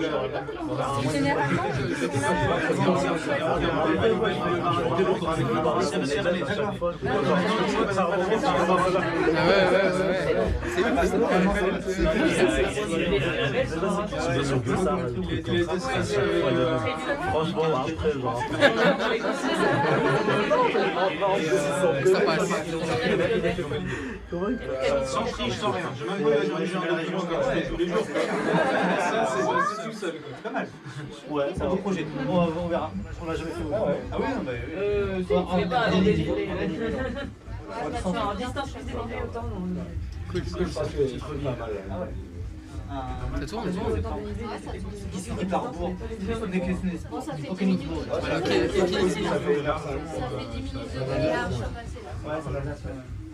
Je pensais quand même entendre la petite musique là. Ouais, les jingles et tout.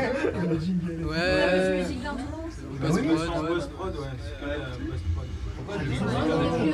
Un petit Farside, un petit running de Farside, ça passe. Déjà personne n'a Facebook. On sait pas. Tu me touches. Mais on devrait, hein, c'est vrai qu'on devrait. Ça serait drôle. Ouais. Team, toi. On fait toujours des têtes de con là sur le. Oui. Quand On cherche un team manager. Ouais, voilà. Les bénévoles, ça, c'est sûr. Moi, je vous le fais. Ah, bah écoute. Police Instagram est né. Oui, on prépare le document. Tu sortiras pas d'ici. Je le signerai. Je pense qu'il y avait un règle. Non, ça sera futurement sur YouTube. Il faut se laisser une marge de progression. Oui, Pour le prochain live. Bon, on est parti, David. Tu veux, je viens de modifier le chronique. Ça y est, t'es prêt? Moi je vais là-haut parce que je Faites pas les timides parce que finalement il y avait plein de trucs à dire, on l'a dit après. Alors vous me laissez galérer pendant les débats. Bon, allez, on est parti. Faites la musique en Ça fait un peu West Coast. C'est du Snoop. On va le garder. Allez. Dans le monde merveilleux du running, chacun son clan, les deux piliers, les routins et les trailers. Et attention, on ne mélange pas les torchons et les serviettes. Mais après tout, pourquoi s'en tenir à ça? David va bousculer l'ordre établi. Waouh. Bah ouais, parce que ceux qui ont l'habitude de m'écouter savent que j'aime pas trop choisir un camp ou suivre une idéologie qui prétend détendre la vérité. Alors, on va vous dire la vérité.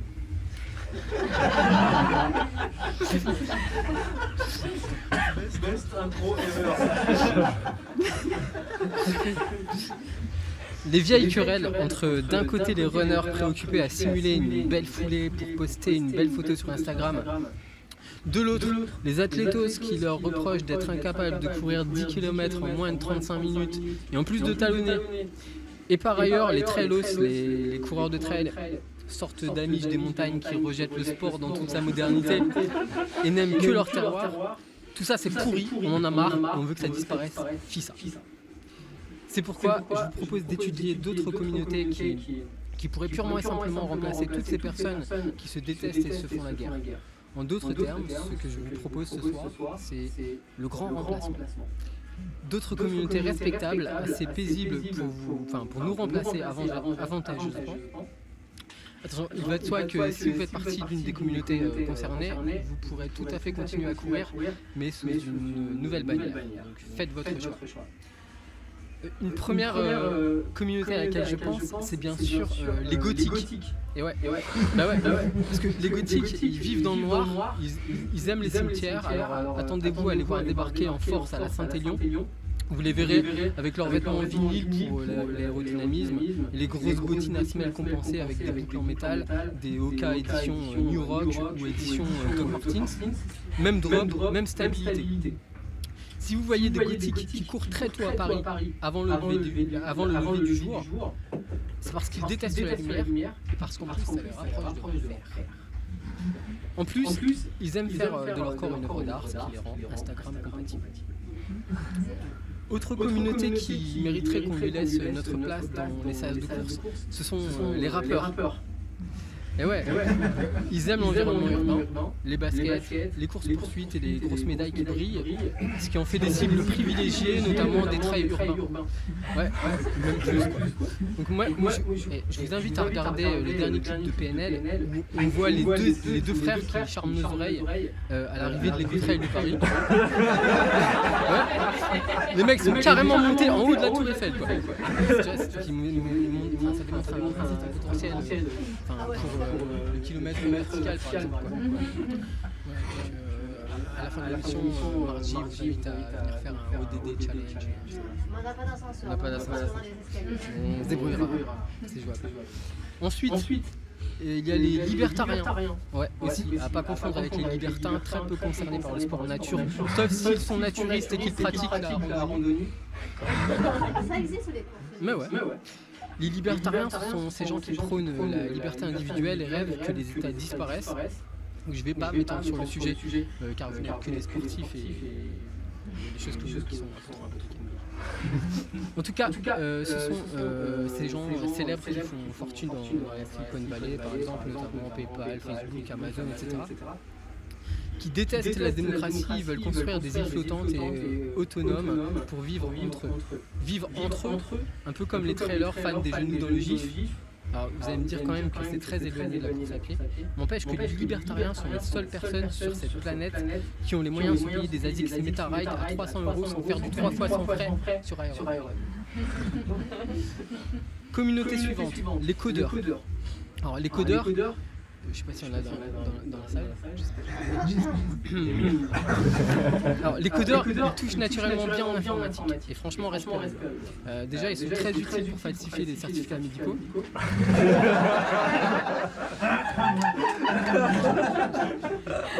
Je t'ai pas déjà demandé ça, mais il m'a pas fait ça une fois. Il y a des choses. Il le fait tellement, ils sont On va couper. On le dira pas. Donc ils sont très doués pour ça, ils sont très doués aussi pour faire des montages rigolos avec les chatons, mais aussi pour porter assistance aux gens comme moi, donc, quand leur ordinateur refuse de démarrer, notamment parce que l'écran n'est pas allumé. Alors, on s'offusque à raison.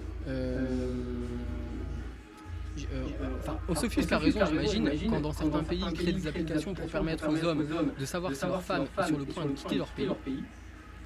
Mais quand ils créent Strava, je peux savoir exactement où vous courez et où vous avez fait un détour pour faire votre dernière pause pipi. Et ça, c'est cool. L'héritage culturel, c'est très important dans une communauté. Moi, par exemple, je m'identifie au mouvement Spiridon. D'autres se reconnaissent dans l'esprit très. Alors je pense à une communauté avec laquelle on est assez dur en général, à juste titre si vous voulez mon avis, les néo-nazis. mais vous le reconnaîtrez, ils respectent quasi un siècle entier d'héritage culturel, ils ont des valeurs, ils ont le culte de la personnalité un peu comme certains avec Kylian Jornet ou Marine Leleu. Et puis, ils libèrent de l'endorphine quand ils distribuent des coups de poing massieux à la Bud Spencer dans les manifestations de gauchistes. Il y a du potentiel, je trouve, avec un peu d'ouverture d'esprit. Et puis, n'oublions pas les écolos. Avec eux, ce serait bien mieux. On aurait des courses à HQE, de qualité environnementale, hors des villes, sans gobelets en plastique, zéro déchet, fini la collection de flyers qu'on te tend à l'arrivée ou qu'on t'offre avec le sac de goodies au retrait des dossiers. Donc que des circuits courts en plus, c'est cool. Pourquoi pas aussi des gens qui défendent la collapsologie, ils sont comme nous, il paraît, qui s'effondrent à l'approche du mur du 30e.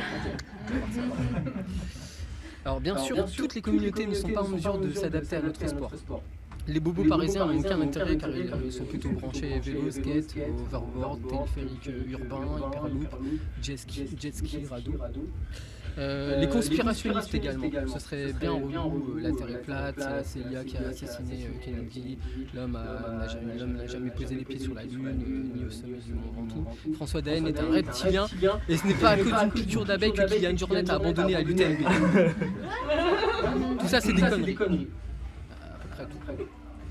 Je pourrais en citer d'autres seulement si on m'avait laissé plus de temps pour écrire cette chronique. Alors, bien sûr, les communautés dont j'ai loué les qualités pour faire de la course à pied ont de nombreux défauts. Par exemple, le code vestimentaire des gothiques serait inadapté avec les habitudes des marques qui sont plutôt dans des couleurs flashy, à moins que Nike lance une gamme de vêtements, de robes époque victorienne ou médiévale pour la course à pied, je crois pas. Et les rappeurs ne partagent pas totalement les valeurs de l'esprit trail. Si j'en crois la récente discorde entre Monsieur Booba et Monsieur Caris, à moins que j'ai raté un épisode et que se bagarrer avec des bouteilles de parfum constitue une forme nouvelle d'entraide. Cependant, nul doute que toutes ces forces vives apporteraient quand même de la paix et de la dignité dans notre sport préféré. De plus, leur double compétence offrirait une valeur ajoutée, sans compter qu'elles pourraient tout à fait cohabiter. Ainsi, le prochain marathon de Paris, qui a lieu dans 2 jours, pourrait montrer l'exemple et proposer le SAS rappeur qui précéderait le SAS néo-nazi. Tout ce beau monde se mélangeant harmonieusement tout au long du parcours, n'hésitant pas à dégainer du selfie pour garder trace de ce merveilleux moment de partage. Alors, scénario apocalyptique, futur désirable, je veux faire un aveu. Il y a plusieurs mois, Mathieu m'a demandé d'écrire une chronique bisounours, et c'est un peu l'habitude d'en prendre moins maintenant.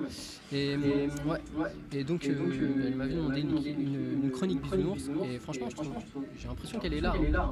Car malgré toute la bienveillance que j'ai pour le groupe de potentiels coureurs que j'ai cités, je dois avouer que tout compte fait, j'éprouve encore un attachement certain pour nos athlètes petits bourgeois qui tapent des posts sur Instagram comme s'ils couraient à Campton ou à South Central, nos bûcherons savoyards pimpés ou ultra marketés Salomon, ou nos princesses parfaites qui font du running et filent des codes promo à tout bas. Ainsi, j'ai décrit des communautés aptes à nous remplacer avec des clichés qui peuvent nous faire sourire ou nous énerver. Mais avouons que nous aussi, par nos habitudes, nos goûts, nos pratiques, nos caractéristiques, nous sommes parfois des clichés ambulants, risibles ou énervants, que personne n'est épargné et que, après tout, de toute façon, c'est que de la course à pied, quoi. Moi, j'ai envie de dire qu'il faut arrêter les bêtises, que la communauté idéale, on la connaît déjà. C'est les Donitos. Moi, je remarque quand même une chose, c'est que tu fais des gros bras, David, tout ça, mais en fait, ce que tu es en train de nous dire, c'est que, en fait, même s'il y a des communautés qui s'excluent un petit peu dans la course à pied, tu l'aimes quand même la course à pied, quoi. Je l'aime. Tu l'aimes la course à pied, enfin la communauté. La communauté. Oui. De toute façon, j'excuse tout le monde, j'accepte tout le monde. Si c'est mon voisin, t'as essayé dimanche. Tu l'aimes toujours. À part lui, ça va. Bon, en fait, là, ça reprend un petit peu ta chronique, enfin, les discussions qu'on a eues sur ta chronique, du côté communautarisme dans la course à pied.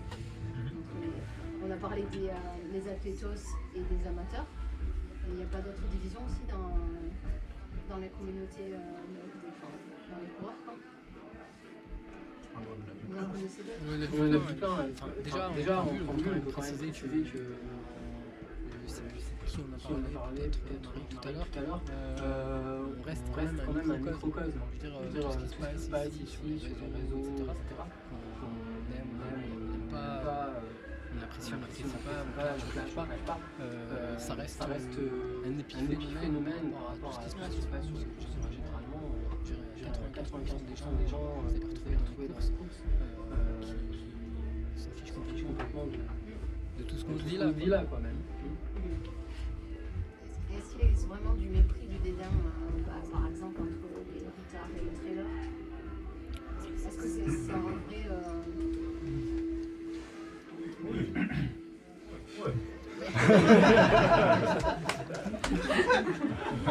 Quand même. Je pense que, enfin, comme on se dit tout le temps, sans vouloir le faire la dernière chronique, c'est...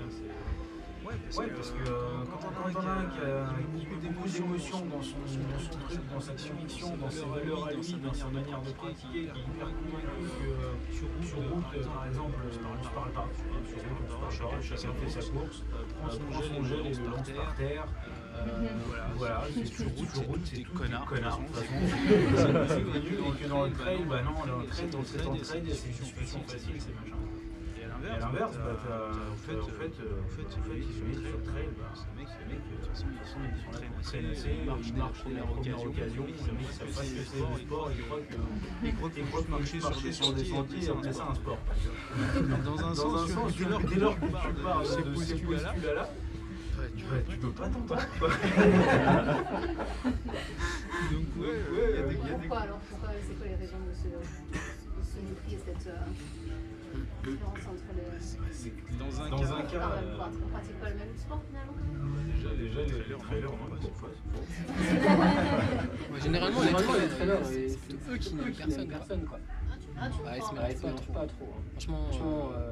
Je me souviens Kylian Jornet était venu faire un 10 km de l'équipe. Pourquoi elle a fait ça? Moi, c'est une question. Mais c'est quoi, c'est les trailers qui étaient pas contents de ça, ou c'était les... Non, il n'y a pas de content. C'est lui qui voulait pas le faire? Non, lui, il voulait le faire. On l'avait invité à le faire. Je sais pas pourquoi, mais je sais pas comment ça a été perçu. Je pense que ça avait été perçu surtout comme une bizarrerie, quoi. Alors que nous... Pourquoi? Non, mais en fait, déjà, il y a un clivage entre les trailers En fait, c'est plutôt entre les trailers, les athlètes, quoi, plutôt. Le clivage existe entre les athlètes et les autres. C'est plutôt ça, en fait.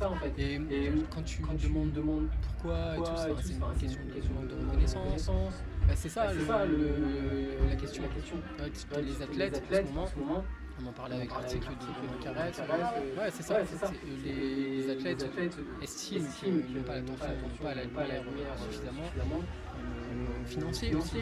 Estiment que un peu de jalousie, mais aussi ils vivent comme une injustice le fait que de l'argent soit un peu détourné par des personnes qui ne sont pas légitimes. C'est un peu ça. Donc bien souvent, on observe, encore une fois, dans ce microcosme qui est les runners connectés, on observe des tensions quand même assez fortes. Quoi. On peut en lire sur les réseaux, sur Facebook, etc. C'est assez violent. Quoi. C'est un pied, je dirais. C'est semblable entre les deux chroniques finalement. Ouais. Non. Mais alors qu'en fait, oui, il y a un problème financier, c'est évident. Pour moi, il est plutôt institutionnel parce que je pense que l'argent des sponsors, le problème il est ailleurs. Les athlètes, ils souffrent ils n'ont pas de moyens souvent. Ils galèrent vraiment, même certains athlètes qui sont quand même de renom dans ce qu'ils font pour gagner leur vie. Ça peut paraître bizarre. Je pense que oui, il y a un problème avec les athlètes de haut niveau, mais pas seulement en athlétisme dans nos sports. C'est que celui qui tente une carrière, s'il réussit pas, il n'a rien, très peu de choses. Donc il est là le problème. Mais il y a toute une partie de la population de coureurs qui est tendue par rapport à ça, qui aimerait bien que ça change et qui voit que les marques, là où il y a l'argent, de toute façon, c'est dirigé vers des gens qui ne sont pas des athlètes de haut niveau. Il est là, je trouve. Il existe plein de types de coureurs différents, des gens, et parfois des gens qui sont très radicaux dans leur pratique. Et moi, je pratique la route, je ne fais que la route, je ne veux pas entendre parler du reste. De toute façon, les trailers, ça dépend. Après, il y a des trailers, pareil, il y a des trailers compétiteurs qui sont là juste pour découvrir, partager, courir avec leurs proches. Sur la route, c'est pareil, les athlètes de club, on a les athlètes de très faible niveau, comme moi par exemple. Il y a vraiment tout un tas de comment dire. Comment il sait tout. Il valide. Ouais, enfin, moi, je m'étends. Comment tu te lâches toi-même avant qu'on vienne de faire sa place?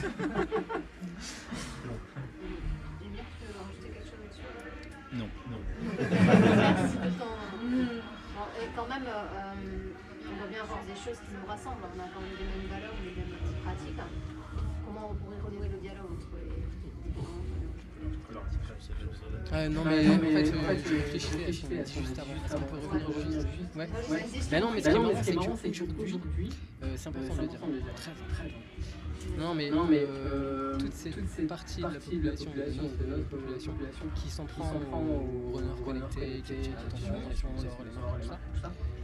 Ce qui se passe aujourd'hui, c'est que c'est les runners connectés, les influenceurs, elles se rebellent. C'est vrai.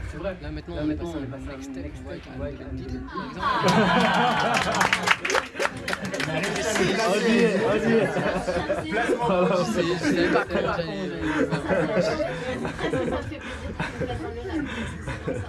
Ouais, donc Anne a décidé d'être offensive. Moi, je m'en fiche. Elle a décidé d'insulter des mères, on peut le dire. Copieusement. Alors que le par exemple, elle est offensive. Pourquoi pas Voilà, parce que ça va se donner tout ça. Ouais, donc je te laisse revenir à la question. Ouais, mais en même temps, dans le passé, peut-être que vous avez quelque chose à rajouter là-dessus. Non. Moi, je viens de... Ouais. J'ai l'impression que les problèmes ont commencé quand il y a eu la démocratisation du running, en fait, justement. Plus il y a eu de gens qui se sont mis à courir, plus ça a apporté l'attention et l'argent sur justement ceux qui parlaient à la masse, on va dire, les runners, c'est-à-dire pas les athlètes. Donc l'argent est allé à plutôt des gens qui faisaient 4h, 4h30 au marathon, et pas ceux qui faisaient 2h30. Et c'est là où les choses ont commencé à... Déjà démocratisation, c'est merci Emmanuel. Démocratisation, une deuxième démocratisation avant. Déjà. Et ce qu'il faut dire aussi, c'est que ces problèmes financiers, ces problèmes.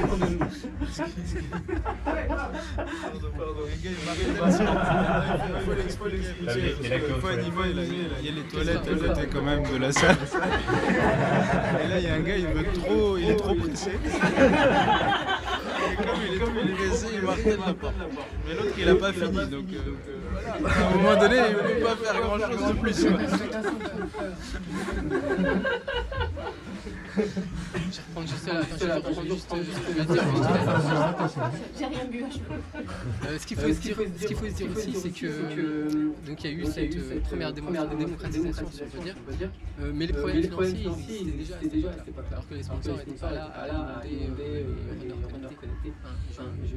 Donc quelque part, c'est un problème qui est là depuis longtemps, qui n'a pas été résolu. Oui, il y a beaucoup d'argent qui arrive dans l'industrie du sport,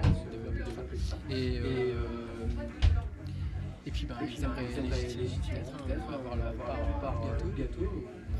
Mais voilà, je pense quand même que c'est pas le même marché,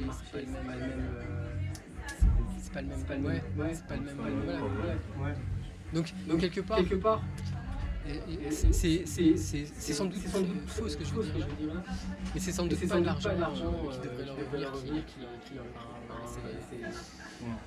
malheureusement c'est autre chose. Et moi je ne demanderais pas mieux à ce que les athlètes de haut niveau gagnent décemment leur vie. Je sais ce que c'est qu'un athlète de haut niveau. Mais non, je sais très bien quels sacrifices ça demande, des investissements et les difficultés qui peuvent arriver derrière lorsqu'on n'a pas réussi, alors qu'on a atteint un niveau très élevé, loin d'être accessible à tous. Moi j'avais juste deux remarques. Est-ce que ta théorie de remplacement entre connecté ou pas connecté, entre trailer et routard ou routier, suivant comment elle l'appelle, est-ce qu'on l'a pas déjà vécu il y a une vingtaine ou trentaine d'années entre les pistes et hors piste, toi qui disais que tu étais la communauté des Spiridons, où il y a eu la même opposition et la même bagarre entre les deux catégories. On a tendance à oublier puisque le hors-piste est complètement out le jour d'aujourd'hui. Est-ce que c'est pas un combat qui continue entre différentes catégories? Et l'autre remarque, c'est est-ce que c'est pas aux athlètes de haut niveau aussi de se mettre au niveau du marketing actuel et du monde moderne? On prend des exemples comme Johan Stuck qui globalement on peut pas dire que ce soit pas un élite en trail, même si des gens essayent de dire que c'est pas un élite parce qu'il est sur Instagram et sur Facebook. Et puis parce que c'est pas le meilleur, parce qu'il y en a des meilleurs. Oui, il y en a toujours des meilleurs, mais est-ce que c'est pas à ces athlètes-là de faire l'effort d'eux-mêmes d'être sur les réseaux sociaux pour attirer l'attention et attirer donc les moyens financiers? Déjà pour la première question, oui, je m'inscris totalement ce que tu as dit. C'est une sorte de revival auquel on assiste là. Oui, on ne répéterait jamais assez.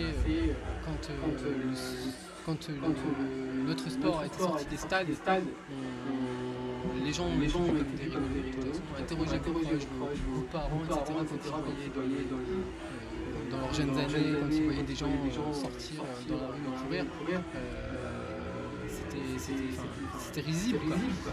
Donc oui, il y a un choc c'est le même choc, c'est de même nature. Et pour la deuxième remarque, ouais, je suis d'accord. Les athlètes ont aussi la nécessité de se remettre en question. Ça on leur dit pas souvent. C'est un peu facile de pas leur dire. Mais d'un autre côté, je comprends que vu leur investissement, tout ce qu'ils donnent, le quotidien d'un sportif de niveau, ça laisse pas forcément le temps de faire les choses aussi bien qu'il faudrait en termes de community management, je sais pas, en tout cas de valorisation de ce qu'on fait, de soi. Mais pour autant, je pense que ta réflexion est tout à fait juste. Peut-être qu'il y aurait une nécessité pour les athlètes de s'organiser, de penser collectivement comment ils pourraient bénéficier de cette industrie et de ce marché qui existe.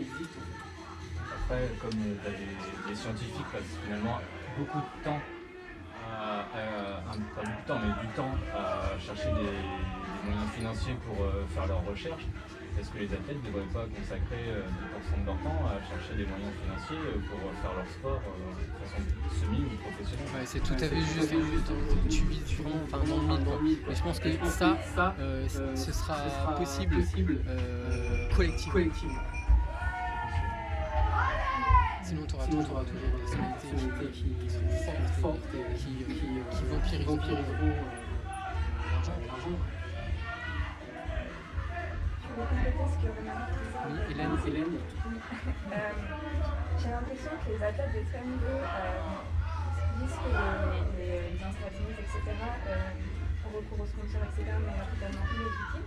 Or, on a tendance à oublier que faire ça comme se vendre sur Internet, passer du temps sur les réseaux sociaux, c'est peut être un vrai métier et que ça demande du temps, de l'énergie, de l'investissement, qui peut, et que c'est pas travail pour, ils méritent tout autant l'attention des sponsors parce que c'est pas du vent. Ça peut pas être du vent, mais c'est des nouveaux métiers. C'est un peu comme toi aussi, un peu comme toi, tu vas faire ton rapport d'activité. C'est un peu le même trip, quelque part, mis à part que le travail est régulier, fréquent. Mais ouais, je suis tout à fait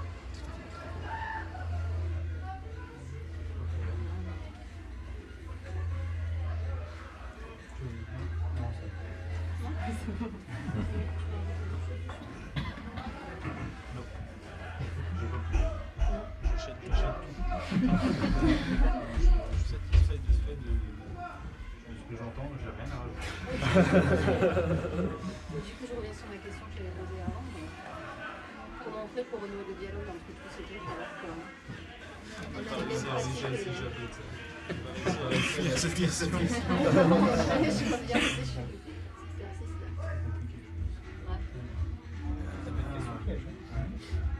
Des billets on ouvre des blogs.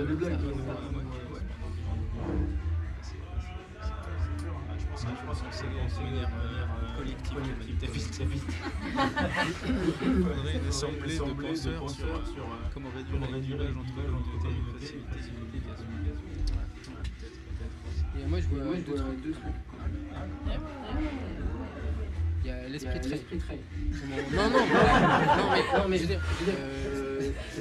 Il suffit d'arrêter de gel. C'est ça.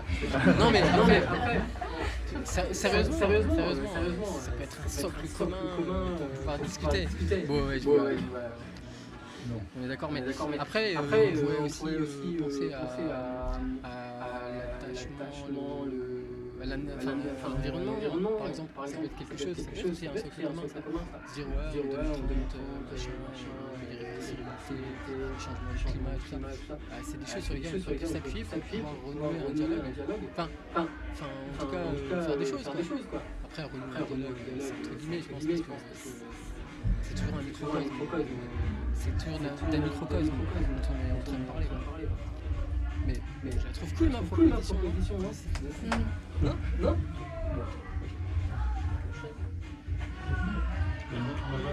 force est de constater que là, en réfléchissant pas très longtemps, on trouve pas de solution immédiate. C'est qu'il y a un problème qui est quand même pas si facile que ça. Ok. Bon, ben on fait la guerre. Ouais, c'est plus simple. On se flash à coup de retweet plus comment. Pardon.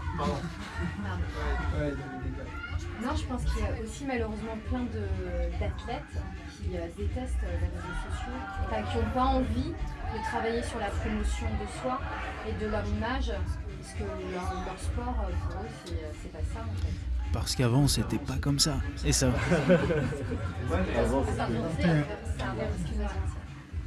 Et pour renouer les relations entre les groupes routiers et trailers, est-ce qu'il ne faudrait pas faire comme ça a été fait dans les années 80-90, ouvrir des sections hors piste dans les clubs d'athlétisme, d'ouvrir des sections trail dans des clubs d'athlétisme, plutôt que de faire des clubs course nature et des clubs d'athlétisme, qu'il puisse y avoir un dialogue,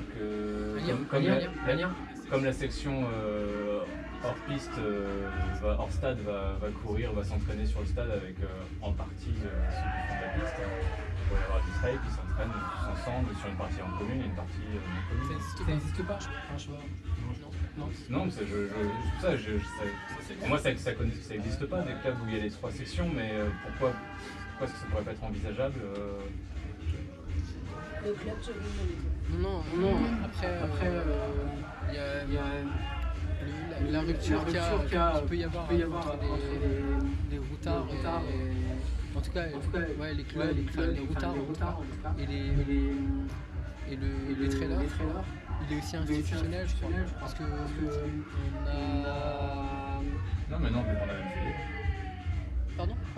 Ça dépend de la même fédé, mais tu vois très bien que de temps en temps où les athlètes de haut niveau voulaient à part, donc il y a c'est peut-être encore neuf. Je veux dire, les athlètes de haut niveau essaient de s'organiser relativement récemment. Ça a dû échouer, je pense, exactement, mais bon.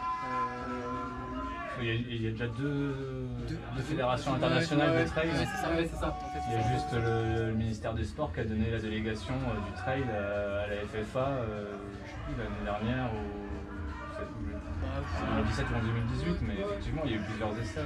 Non, mais voilà, c'est pas le même environnement, mais c'est quand même. De toute façon, il y a énormément de personnes, on est tous témoins de ça, qui pratiquent tous ces sports confondus d'une semaine sur l'autre.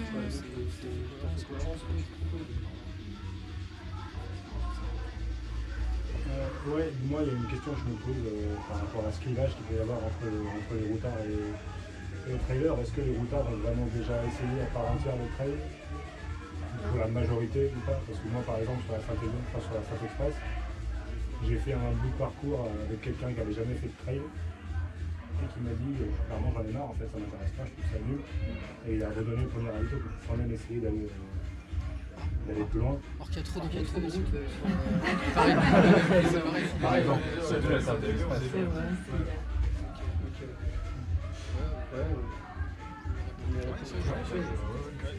En fait, je pense que moi je l'ai dire, pour reprendre un bout de ma chronique, je pense que ce gars-là qui a pas envie de faire du trail, bah en fait il est why not, hein. Moi, ce que je lui reprocherais entre guillemets juste, c'est s'il commence à attaquer un trailer, disant que toi, pourquoi t'aimes ça, c'est parce que t'as eu une enfance difficile.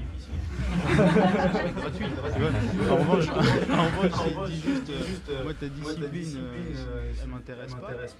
Mais là clairement c'est ça. Ouais, il veut pas forcément découvrir parce qu'il a pris une petite dose, il s'est braqué, peut-être.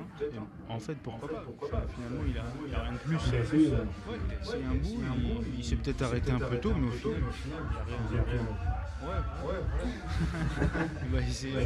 Il a tenté un truc, il s'est dit peut-être je savais que j'aimais pas, je confirme, j'aime pas, et il ne va pas aller plus loin, mais au final, voilà, et dans l'autre sens, c'est probablement vrai aussi, je pense. Pour pour la défense des autres, pour ne laisser personne sur le carreau. Non, ceux qui auraient testé un peu le bitume et qui se diraient au bout de 5 km, c'est nul, il n'y a rien, il n'y a pas de paysage, c'est tout plat, c'est nul, je m'ennuie. Voilà, ça grimpe pas. Donc j'ai rien à reprocher spécial à ces gens, c'est surtout dès lors que ça commence à attaquer grave que c'est ouais. On s'habite. C'est ça. Là dans ce cas-là on appelle Anne Doubandidou, mais elle règle la situation. Mais ça me paraît être l'arme ultime ces derniers temps. La magie, deuxième édition.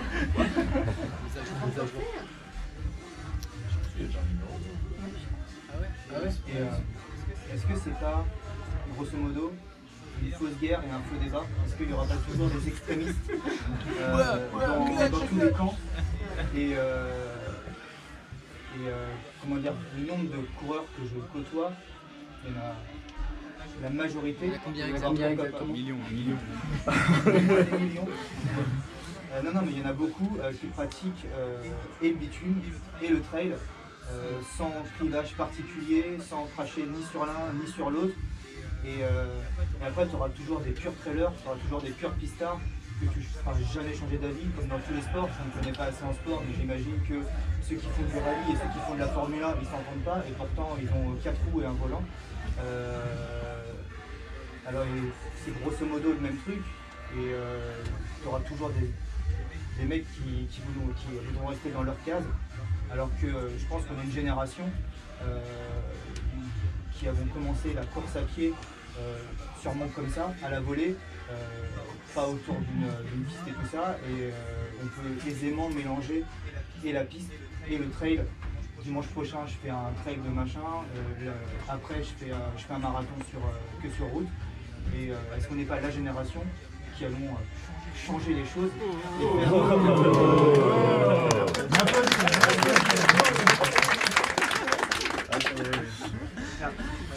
Thomas président. Ouais, après moi je pense que c'est une question d'accessibilité aussi.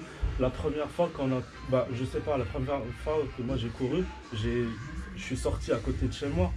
Et il n'y a pas obligatoirement des montagnes à côté de chez moi. Du coup, mon premier trail, c'était l'Oxytrail. Est-ce que c'est vraiment... C'est pas un trail. Et puis t'habites pas au bon endroit. On va laisser tes coordonnées dans les notes de l'émission pour que tu te fasses insulter. On est d'accord. Donc c'est ce qui se rapprochait le plus du trail pour moi. Quand j'ai vécu ça, j'ai trouvé ça super. Après, pour reprendre ton exemple de tout à l'heure, quand j'ai au 80 de l'éco-trail de cette année, j'en avais marre parce qu'à chaque fois que je voyais une montée, ça m'énervait, c'est même pas que je vois que ça m'agaçait. Oui, ben voilà, je voyais, et même les descentes, je me disais à chaque fois, mais merde, il y a une montée après. Et du coup, ça me gênait, mais même à la fin de la course, j'en avais marre. Mais 2 jours après, je me suis dit, il faut que je cherche un peu plus.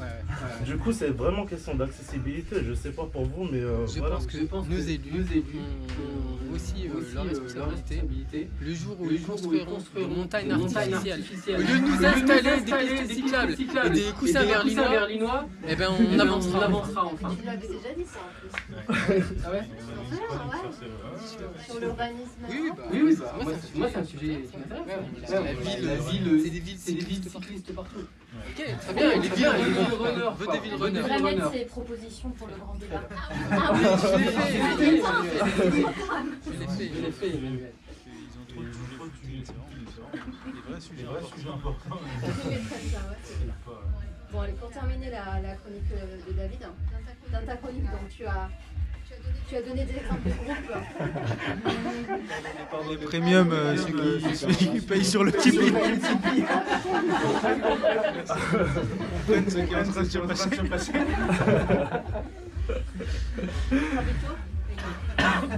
Donc dans sa chronique, David nous a donné des exemples de groupes qui, selon lui, pouvaient bien s'intégrer ou être transposés à la course à pied.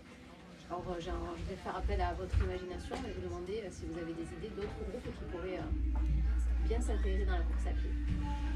À part les gothiques. Les gothiques, déjà t'as Nicolas Sirkis, Indochine.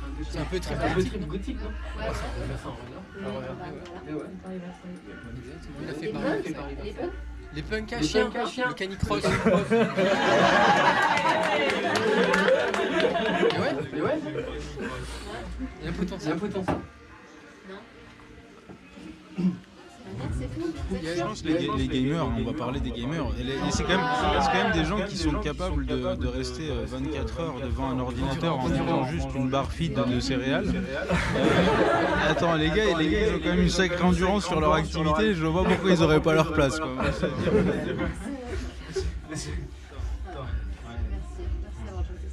Et les marabouts. Ouais, les marabouts. C'est une communauté. Ouais, c'est une communauté.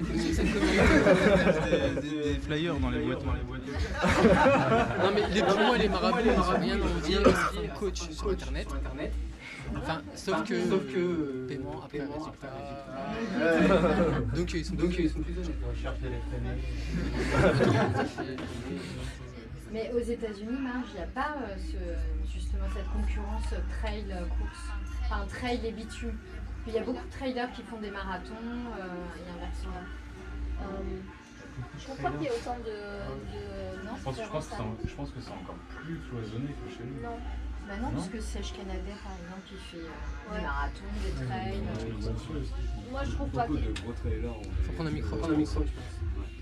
Beaucoup de gros trailers aux États-Unis font des très bons temps sur les marathons. Ils sont beaucoup plus respectueux des... Non, mais les gens...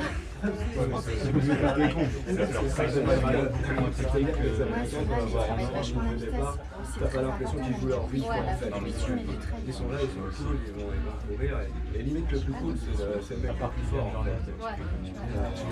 En France, le moins cool, c'est le gars qui est devant c'est le mec qui la fait son échauffement, il fait tout ça. Et je me sens toujours mal à l'aise pour le départ. Moi j'ai passé une journée avec Dan. Sinon, il y a les journalistes aussi. Dan, il a fait le marathon de Beaujolais. Sinon, il y a les journalistes aussi. Quand tu travailles à BFM TV, il faut un bon cardio. Une bonne VMA plutôt. C'est pas 6 minutes, il faut tenir une bonne vitesse. C'est ça.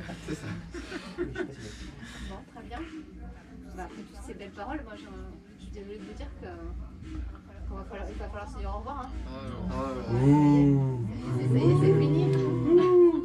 C'est chaud. Bon, on remercie chaudement les bonitos qui sont venus avec nous ce soir. On les applaudit.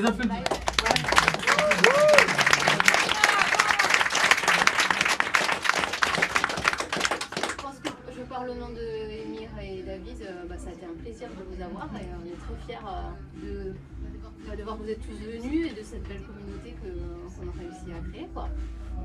Je vais faire un clash pour cette communauté tellement je la trouve cool. Et on remercie donc le Partisan qui nous a accueillis pour cette soirée. Sinon, on se rejoint sur Discord. N'oubliez pas que nous avons une newsletter.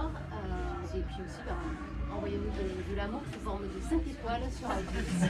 N'oubliez pas qu'on a maintenant un compte Instagram incarné par Romaric himself, créé depuis il y a quelques minutes. Voilà, c'est ça. T'es en retard, Romaric, tu l'as pas créé? Bon, très bien. David et Émir, moi je suis très heureuse de faire ce live avec vous aujourd'hui. Pour la première fois. Et j'espère que ça va se reproduire. Ça serait mortel. Je tiens à insister vraiment en remerciant tout le monde. Je l'ai fait tout à l'heure off mic, je crois, et je le refais là. Tous vous êtes présents dans cette salle, merci beaucoup. Parce que c'est vraiment c'est touchant. C'est l'histoire de 3 potes qui créent un truc sur internet et quelques années après on se retrouve dans un sous-sol ensemble. Moi je trouve ça fou. Vous avez pris une soirée de votre vie, je le disais, on s'est en bagarre de l'attention sur les réseaux et tout. vous êtes là physiquement, vous avez choisi de faire ça de votre soirée. Et voilà, je le salue parce que le temps, c'est encore plus précieux qu'avant maintenant. Et bah, merci à tous. Moi, j'insiste vraiment là-dessus, ça me tient à cœur.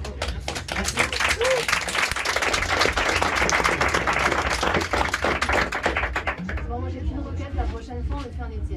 Parce que moi l'hiver, ça me manque. On le fait au States. On emmène des bonitos.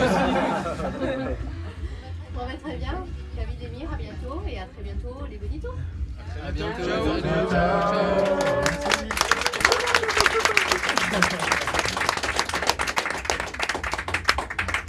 Il nous manque quand même un jingle, ça.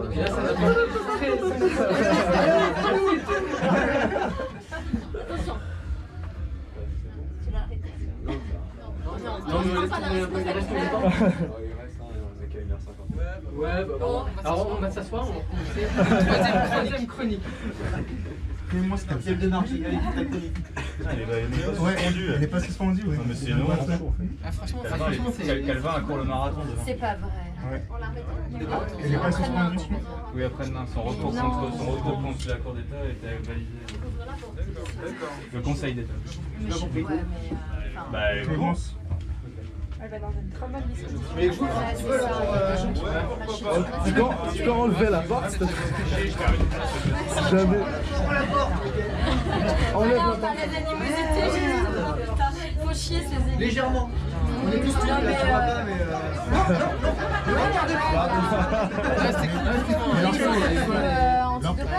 C'est terminé ou pas? Apparemment des éléments pour prouver qu'elle serait adoptée. Parce qu'en fait, il cherchait son mec depuis très longtemps. Il savait qu'elle avait de la marchandise. Je trouve que son histoire est absolument pas crédible. Alors, oui, donc troisième partie de l'émission, Clément Calvin. Elle refuse le contrôle de page pour le kilomètre au SMIC Paris. Tout se passe bien. Non, mais apparemment, ils auraient dû les arrêter à l'aéroport Elle a pas avant refusé. qu'ils aillent au Maroc. Il n'y a pas eu. Ah si, elle a Si, refusé. elle a refusé. On lui a demandé est-ce que vous voulez valider votre record sur 5 km. Non, elle a refusé de valider le record. C'était après, c'est-à-dire qu'elle fait la course, il n'y avait pas de contrôleur. Non, Elle a voulu la contrôler après, oui, valider. ils lui ont dit si vous voulez qu'on valide votre record sur 5 km. Non, je vais le battre. Elle a dit après, ouais, maintenant ça peut-être sert à rien, je le battrai plus tard. Une semaine. Un meilleur temps. Ouais, Ouais, mais après, c'est douteux quand même. mais apparemment, ils cherchaient. Elle a quand même pris son mari, elle a quand même le seul entraîneur qui a pas le diplôme d'entraîneur, qui est spécialiste du 800 mètres, qui l'entraîne pour du marathon et de ce marathon. Ils ont changé 17 fois de localisation sur genre. Ah ouais. Ah, mais c'est louche, elle va se faire niquer. De toute façon, elle va se faire déchirer. Ils sont géologues. En tant qu'athlète de haut niveau, ils sont Elle a autant qu'elle court le marathon de Paris, hein, c'est pas possible. C'est ridiculisé quoi. Parce que le coup de La conférence de presse, Elle va prendre 4 ans et son négocié. Ils vont revenir après et puis voilà. Mais apparemment, ils ont été appris les cours parce Ah ouais, qu'ils ouais. savaient que le mec en fait c'était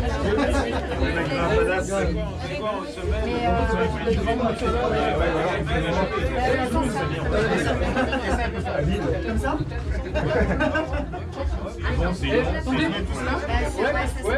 Ouais, parce qu'il y a la caméra qui pourra servir d'appareil photo, je pense, qui pourra aller tous par ici. Ah, puis comme ça, on verra le.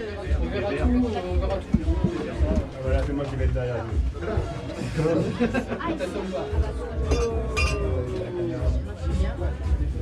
Ouais, pas mal. Attention, Stéphane Walling, t'es là, tu vas pas te cogner. Ah, bah, c'est bon, regarde. Stéphane Walling, à propos de ta chevelure.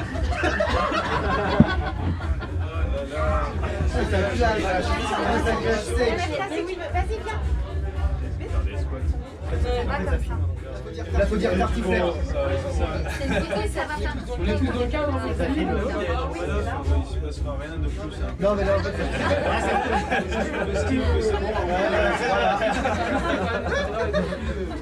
Oui, tout le monde est dessus, ouais. Ouais. On va continuer avec lui. Sauf s'ils sont pas tués.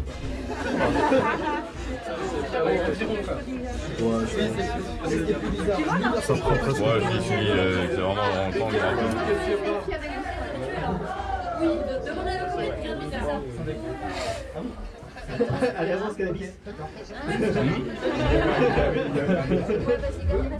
Ouais, un débat. C'est ça. Les deux nanas dans les toilettes ensemble. Thomas, tu le dis, quand tu C'est maintenant que tu le dis. une photo avec la caméra. Oui, mais non, mais je l'ai vu Margie qui essayait de faire un selfie, mais pas selfie, mais ça va pas marcher comme ça. Moi, les réseaux sociaux. Ouais, c'était juste un appareil. Est-ce que vous pouvez rentrer là-dedans s'il vous plaît? Où ça? Ça dépend? Où ça? Non, c'est chaud.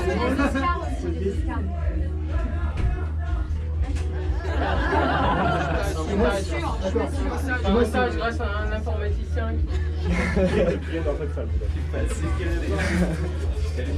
Parce que là, ça marche pas. Ça marche pas du tout. Il y a rien qui marche. Il y a rien qui marche. Si vous pouvez être informatique, on va faire ça. Bon ben je pense qu'on peut peut-être aller voir un petit peu est-ce qu'on redescend ou pas? Tu connais bien en bas. Ouais, ça me permet aussi de discuter. Ouais, c'est ça.